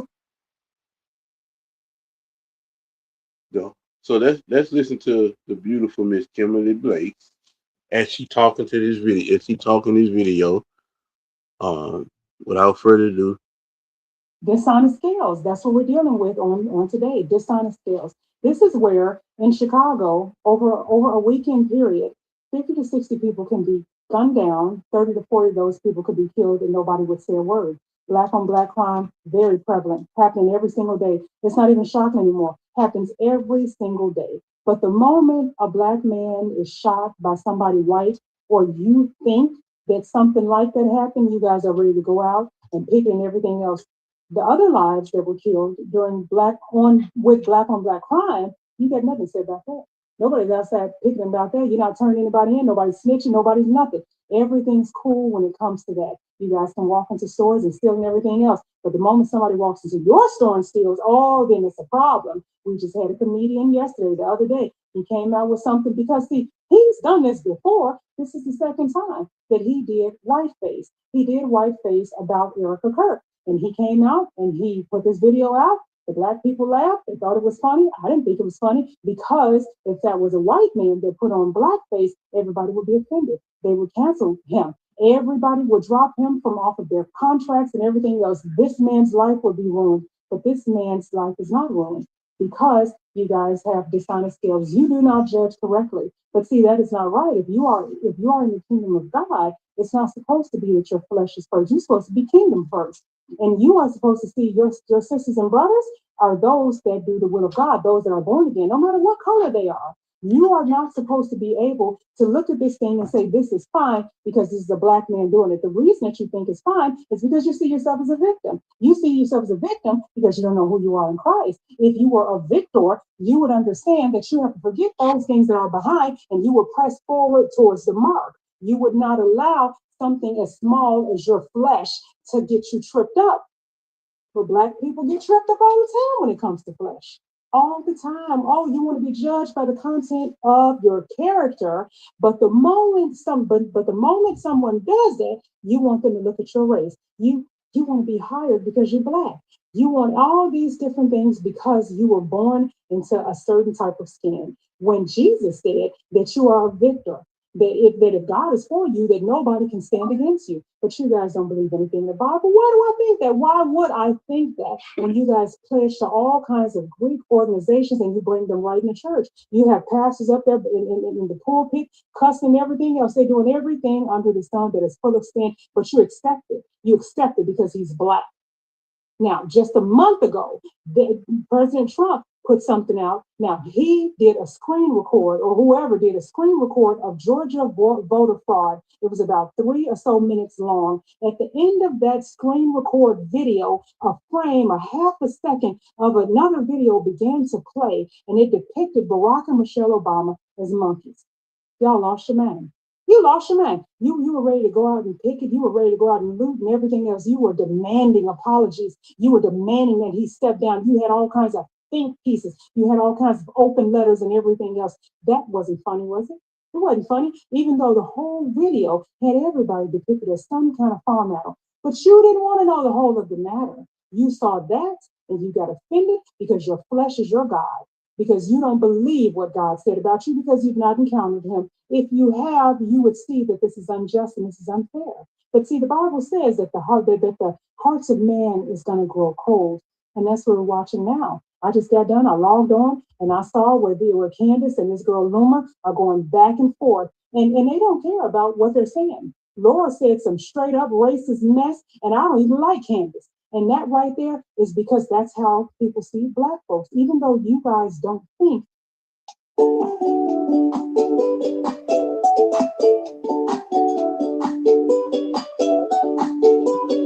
Man, what's going on, man?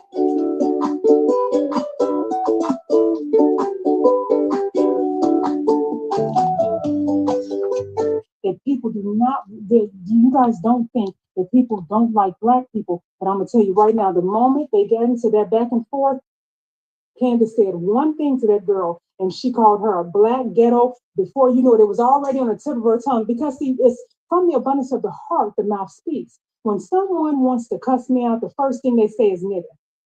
Period. They don't care who I am. They don't care about my job or anything else. These are heart conditions. This is why the heart has to be examined because of this kind of stuff. Because now what's happening is the hearts of man have grown cold. So now you got whites against black, blacks against white, and everybody against Jews. And it's not right. It's not right. It is embarrassing. It is heartbreaking that no matter what goes on, it always boils right down to flesh. This is because we no longer see each other as humans. We say and we do anything. I go to the comments, and this girl said that blackface and whiteface are different.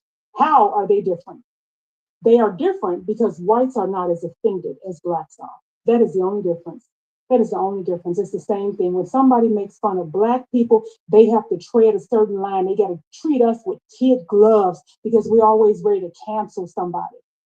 We can't take ourselves, we take ourselves very seriously, but only when it's right left, not when it's left right. Because some leftists have called me some terrible names. Oh my goodness, we just had some ICE agents, some black ICE agents, and boy, I'm telling you, they are getting the slave treatment if I ain't never seen it. All because they have a job. But y'all have respect for people that rap and that kill people and everything else. You have respect for that. It's a broken culture. It's embarrassing, and you should be embarrassed. I'm telling you. And then another guy got in the comments and he said if Charlie Kirk was still living, Charlie would think it was funny. In what alternate universe is any man playing about his wife? I know when I get married, my husband better not play about me. Period. There is no way in the world you could possibly think that. That is an excuse. That's an excuse because you think it's funny because it's not true.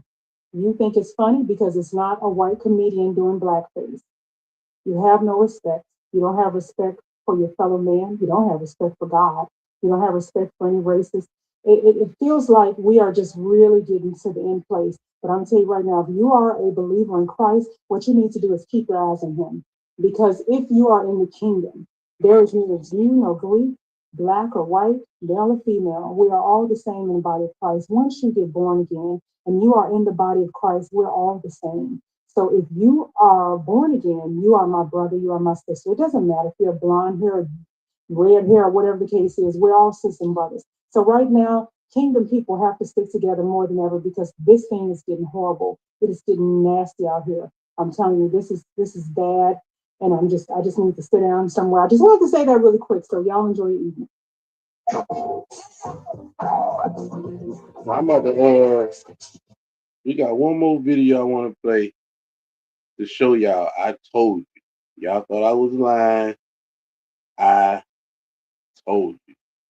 Let's get into this. Let's get right into it. You're not limited to anything other than living your life openly and honestly. Ask your healthcare provider if Big Tarby is right for you and visit. Well, this year, unemployment among Black women has increased. Let's get into it.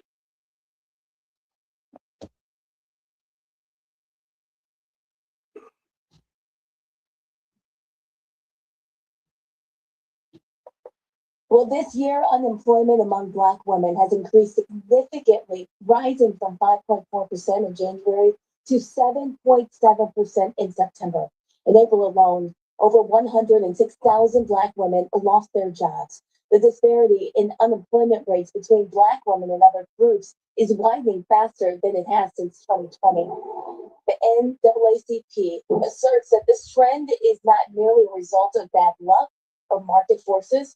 Karen Boykin Towns, vice chair of the NAACP National Board of Directors, is here to discuss the economic challenges that are faced by more than 600,000 Black women who have been sidelined. Quite frankly, I don't know about you, but I have a number of friends who have been impacted, and it's not because they have done a bad job. It's not because they have.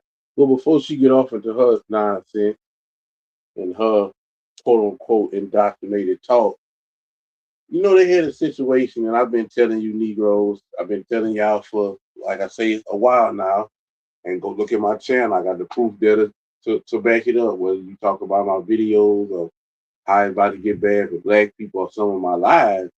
I told you Black people, listen, man, and this is why we're going to have to, I think when you talk about the Black community generational wealth, and why we don't have black Wall Streets all over the United States at this point, all of the money, influence, and capital that we now have, and in that time we didn't have any of that. We still was able to have our own thing, even in Miami, places such as Overtown and all that there. And before you come talking about, well, the white man going, no, that's not gonna happen. It didn't happen then. It's not gonna happen now. You were lied to. You were lied to and told that the Tulsa massacre was about some white people who was jealous of black people making money without them, and they came and destroyed their community. That's a lie. What actually happened is it was a business deal. Well, they was because the blacks was trying to expand, and of course Tulsa was majority white, and they was trying to expand. Somehow the business deal went bad, and the two people, like the two main ones, started fighting, and a riot broke out. Of course, it was more white people than black people. And when you fight an enemy, what do? The number one thing you do when you fight an enemy is affect their economy, right? And so that's what they did. They destroyed Black Wall Street. But what they don't tell y'all is by 1925, this happened in 1921. By 1925, Black Wall Street was built back bigger and better with new regulations, and this with new fire hazards and regulations and everything, and they were built back bigger and better. They don't tell you that. But again, it didn't happen because white people were jealous. It happened because of a bad business deal.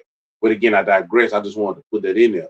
But I always ponder, why don't we have these? But again, I think that we're going to have to move back into that. And that's why I got that video with the basic formula for Black community generational wealth. And I will be speaking on it probably this week. I want to get a few things, cross a few T's and dot a few I's, but it may be this weekend. And the reason why I want to get off into that, because a situation like this, after what's going on, we might have to, because like I said in earlier in this video, the black woman was always able. The black man was having to face the consequences of the degeneracy of blacks and what they bring to the workforce. But the black woman was still able. And in some situations she still is, but it's drying out. We may have to, as a community, start Black Wall Street all over just so we can be able to, because we got everything we need. You know what I mean? But it's just when you're dealing with the black woman, and again, this woman gonna say this woman, like I said, I'm gonna chime in with the video, but it's just so much when you're dealing with them. And when you hire them on your web, when you hire them at your job site, there's so many different facets of what's gonna take place. The men and the women are very, very, very over sexualized creatures. They'll be having sex with everybody on the job, having all kind of confusion. If it's a woman, if it's a man, we know from people like Ime Udoka and the coach in Michigan football, how they end up having sex with somebody within the organization, which was the white women in both cases. They'll mess with your wife, all kinds of stuff. If not that, they're fighting, they're being angry, they have bad customer service. If not that, they're making terrible mistakes over and over again, coming in late, and just the issue with them, quote unquote, having a bonnet on bad hair day. And when they get spoke about these things, they automatically turn into a race issue when it's not that. You've been late 6 times. And on the 7th time you get fired and it's about race. Listen, no, it's not about race. And even if it is about race, why would you late 7 times? And then you'll go fight. So now you got to worry about all the stuff I already said, but then you got to worry about litigation. They'll sue you. And whether they win or lose the lawsuit, just having that racist attached to your business, if you're not a big business, that can affect you horribly, possibly destroy your company. So at the end of the day, bringing these people on to your businesses for what? It's plenty white people out there, and all of these other people who come here who adapt the American way, not the victim way, but they adapt the American way. The Asians, which are running corporate America, the Middle Easterns, which is right behind the Asians, or even the Latinos. Why deal with black people? You had this situation like I said a couple weeks ago.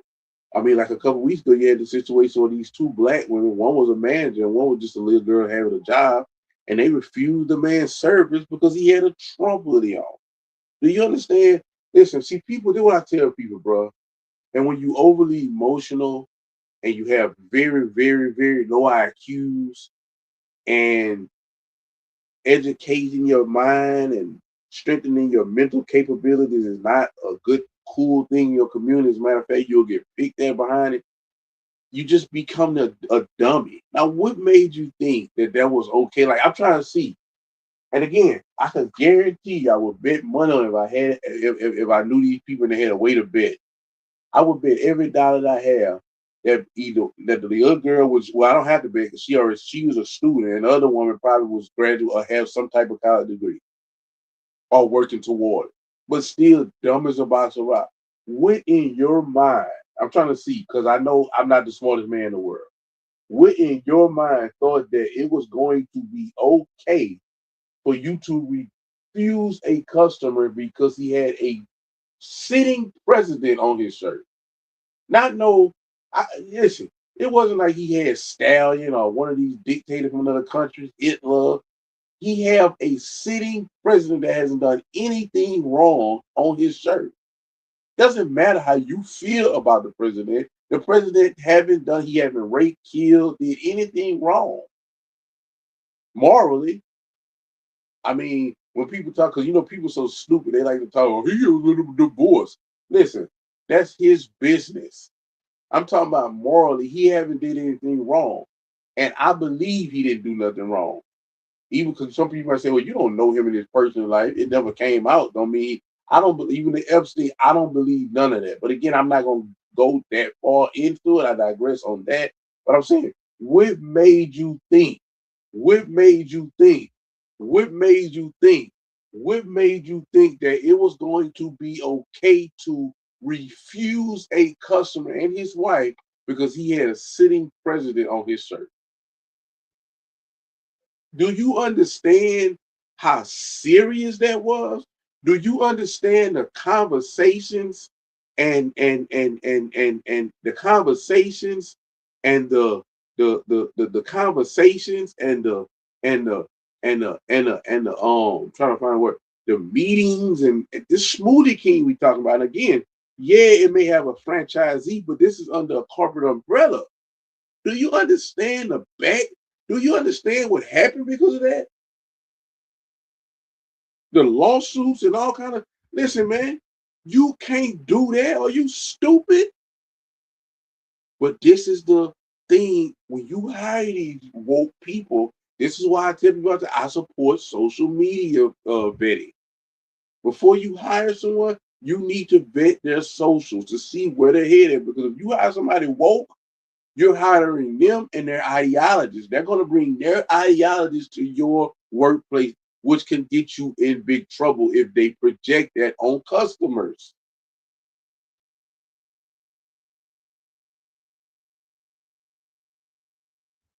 Right? This woman did this, and guess what? I just can't believe it. I just couldn't believe it. And she's young, and the manager right behind her. Yeah, we ain't serving y'all. What? Just imagine. Let's just imagine, because I know y'all don't like to do that. But again, going back to the unbalanced scale, let's say a conservative business. Let's say Chick-fil-A, because Chick-fil-A is a Christian business. Let's say somebody come in with a Barack Obama shirt and say, "Look, he passed all kind of laws that went against our God. We can't serve you with that shirt on." Do you know what backlash that would happen? Listen, the country, that Chick-fil-A probably get burned down, but do you know what the country would look like? But oh, we could do that to Donald Trump because we're told he's racist. How stupid could you be? And it was conversation had. And again, these big corporate people, believe it or not, they hire psychologists and everything to do pattern study on people. And you people are bad for business. And again, I've been telling y'all this, and now it's coming to fruition. Nobody want to hire y'all because they understand that Jasmine Crockett set black women back 40 years. This woman got a law degree acting the way she acts. You think we can take the chance of letting some regular woman come out there? Look how she act with a law degree. Candace Owens, conservative, supposed to be. Come to find out she's a wicked witch. We don't want these people around us. That's why people like me are constantly trying to change the narrative. right? But again, so now it's the chicken coming home to roost. These people are bad for business.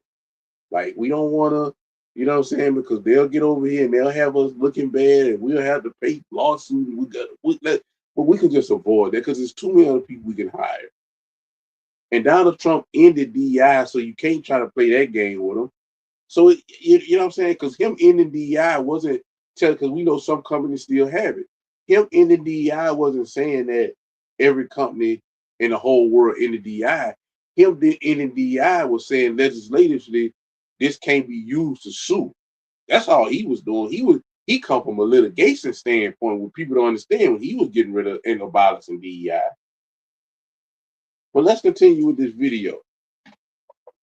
Decided to leave. It seems like it's a systemic disinvestment where they are being impacted due to nothing that they have done other than a lack of being undervalued, and just the times that we have found ourselves in where we have policies that are going against the progress that we've made, where we've had government shutdowns and massive layoffs, and where corporations have walked away from commitments that they have made.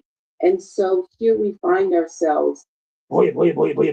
So we got to talk about a fascinating video here from an alleged HR specialist, right? An HR expert, a Black woman who's going to be speaking on the 500,000 unemployed Black women in this country, right? According to her.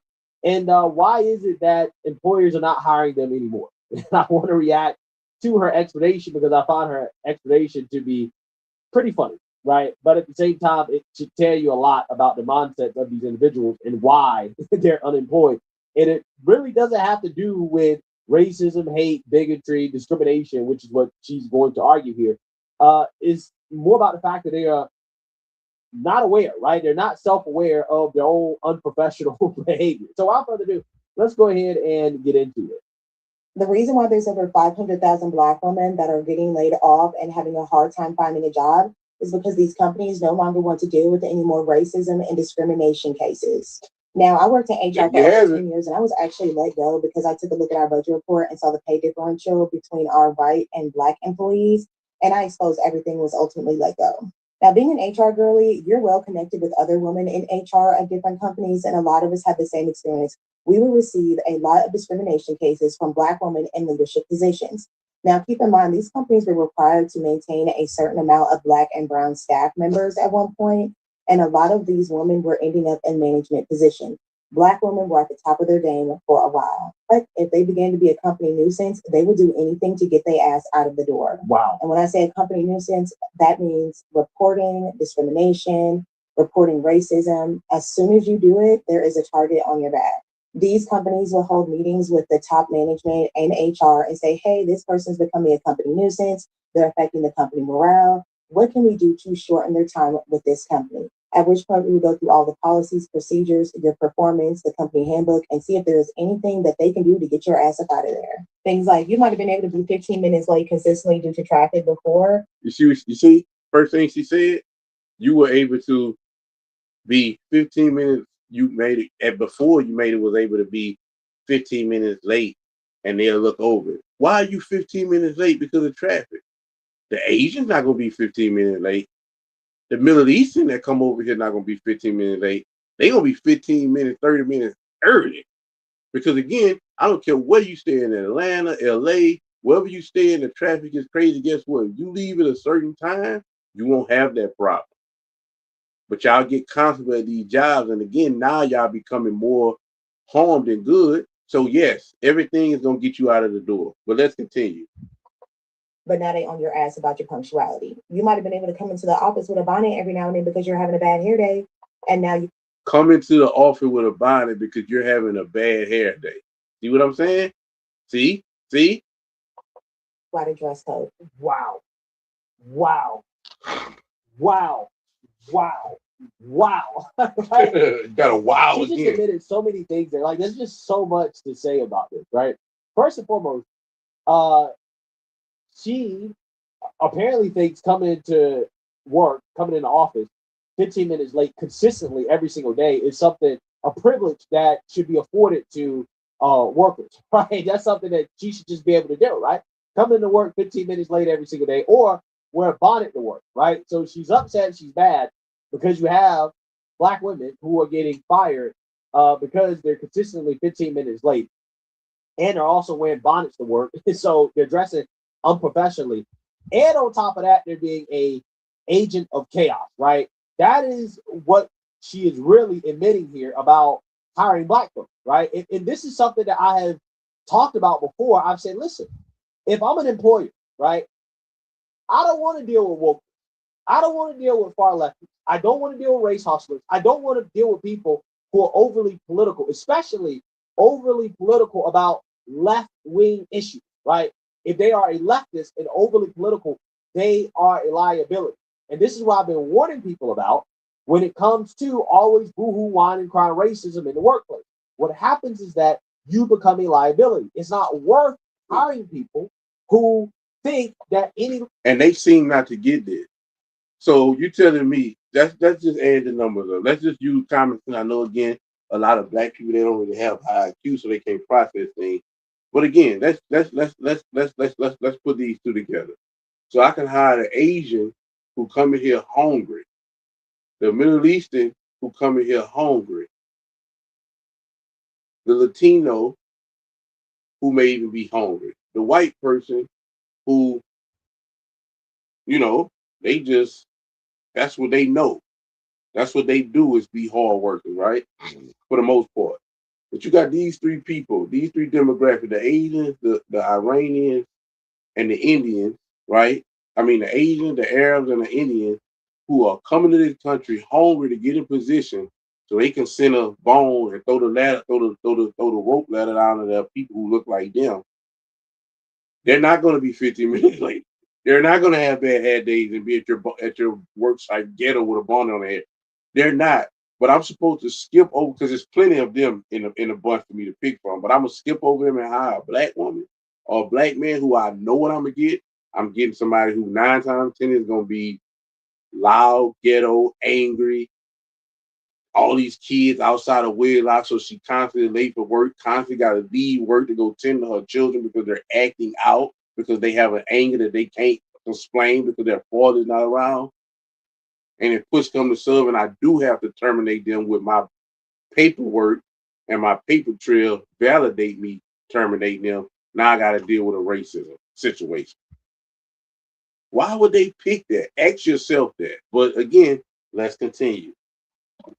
Little microaggression is somehow, some way, racism, hate, and bigotry, right? If a black person doesn't get a promotion, or they don't get the raise they thought that they deserved, or somebody gets a job over them, oh, the white man is holding me back.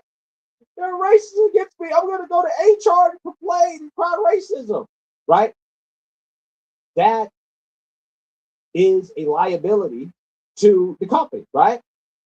Now, she is essentially admitting that, yeah, that's exactly what we do, right? We come into these corporate offices, right? These workplaces, and we're agents of chaos. We're more trouble than we were. Absolutely. Right?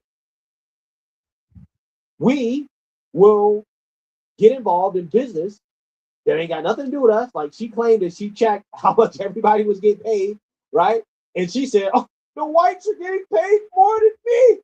It must be racism. And because they so racist, and I mean, because they so much of a victim, that she's spending her time at her job to go and look in the payroll and see something silly like that, not knowing what's going behind it, not knowing if this person got more education, not knowing what's going on, but they always comparing themselves to white people. And again, most of them are inferior to white people, because who compares somebody who they look down on? They only compare themselves to someone who they perceive is better than them.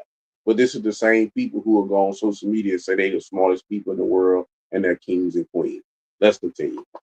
Hey, and she got fired because of that. She got fired. As she should. Should have kicked out with a, like the cartoons used to do. Correct conclusion, which is that, hey, I got fired for getting involved in business that had nothing to do with me, and then exposing it to the rest of the country, aka being an agent of chaos. No, they fired me because they didn't like the fact that I was calling out their racism and hate, right? You can't make this stuff up. If you're late to work consistently, if you come to work dressed unprofessionally, if you're an agent of chaos, yes, you're going to get fired. This woman is basically admitting that, it is more likely that black women and black people are going to engage in these types of behaviors, right? This is not the type of video that I would put out.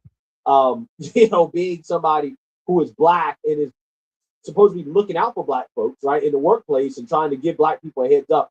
This ain't the type of video I'll put out, because this video basically confirmed something I've been warning about, which is that, hey, a lot of these people are more trouble than their work. These left wingers, these far leftists, the race hustlers, the pro blackity black, the people who put their identity and their politics over their actual job, right? They bring that into the workplace.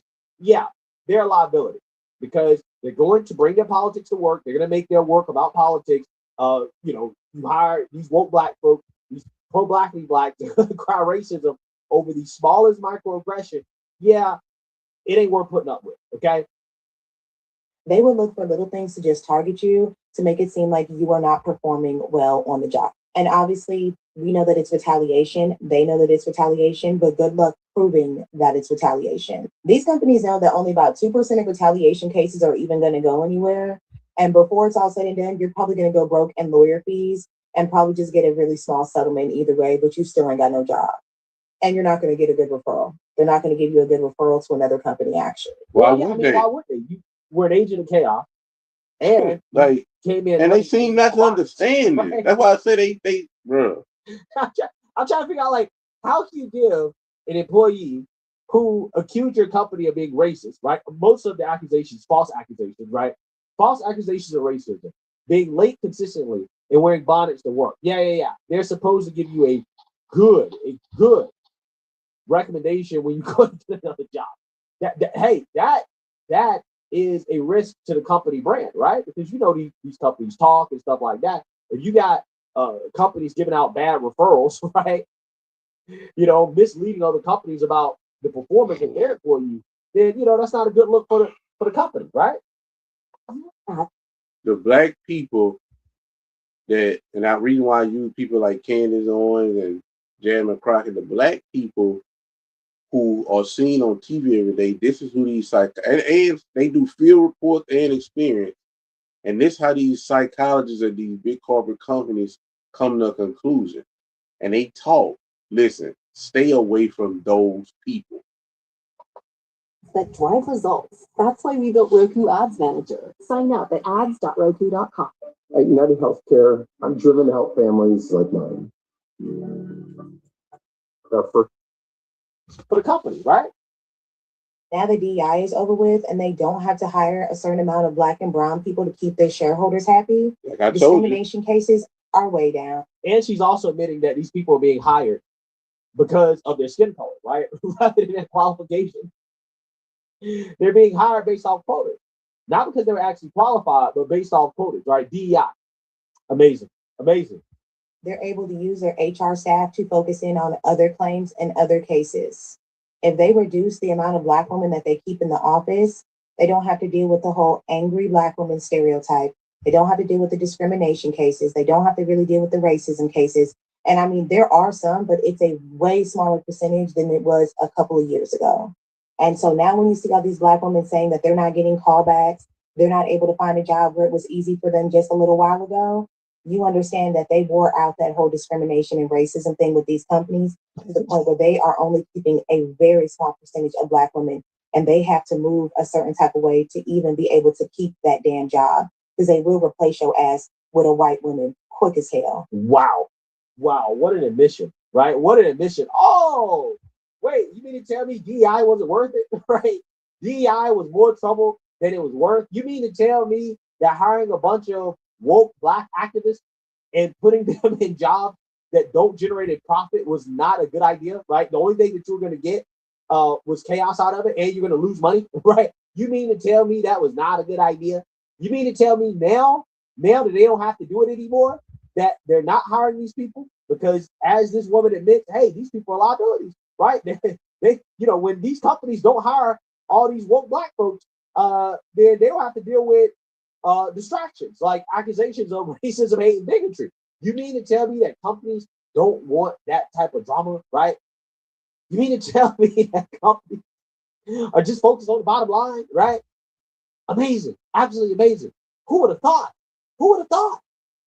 But like I said, this is what I have been warning about for a long time now. These people who overplay the race card, when you always boo one card, what happens is people say, "Okay, this is a liability. We're not gonna touch this, right? We're not gonna deal with it. It's more trouble than it's worth." Same thing with these lefties. These lefties that are liable to discriminate against Trump supporters, right? In some customer-facing job, or start protesting on the job because the company, I don't know, supports Israel in some way, right? Yeah, those people are less likely to get hired at a time like this, right? When you talk about some of these layoffs that are happening, okay, some industries people claim are in a downturn. Yeah, the people who have skill sets that aren't that valuable, right, and that have shown to likely cause headaches, right? Yeah, you're gonna have a hard time getting a job. That's just how it goes. That's just how it goes. So hey, let me know what you guys think. Make sure you like, comment, and subscribe. Most importantly, share a Black conservative perspective. Peace. And that's it for tonight. So, guys, thank y'all for coming out, man. I was a little longer than I like to be. I like to try to stay in that inside at 1:30, but I went over that. And I want to thank all y'all for coming out, man. Spending y'all Saturday with me. And like, comment, subscribe. God bless y'all. Y'all have a good weekend. Hopefully, y'all go to church more and get the word of God, not no nonsense. And that's everything, man. I told y'all black people when it comes to that last video I put, I told y'all this was gonna happen, it's gonna get worse.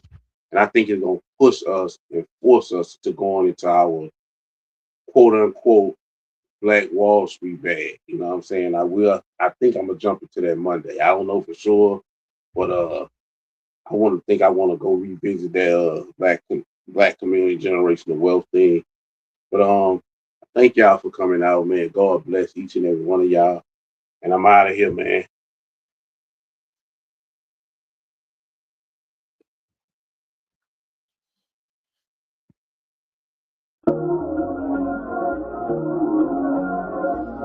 I could have been stopped doing this shit. Only reason I do this shit cause the real niggas asked me to.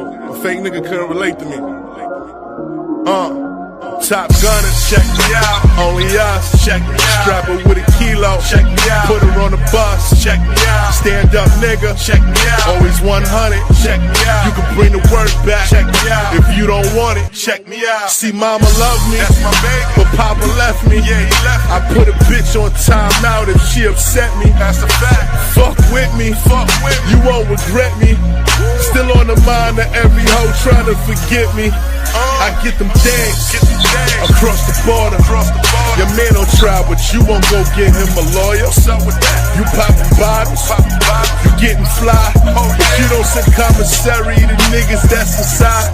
See, we don't coincide, we don't live by the same rules. And we done got hungry, these lanes became full. Real niggas in my corner.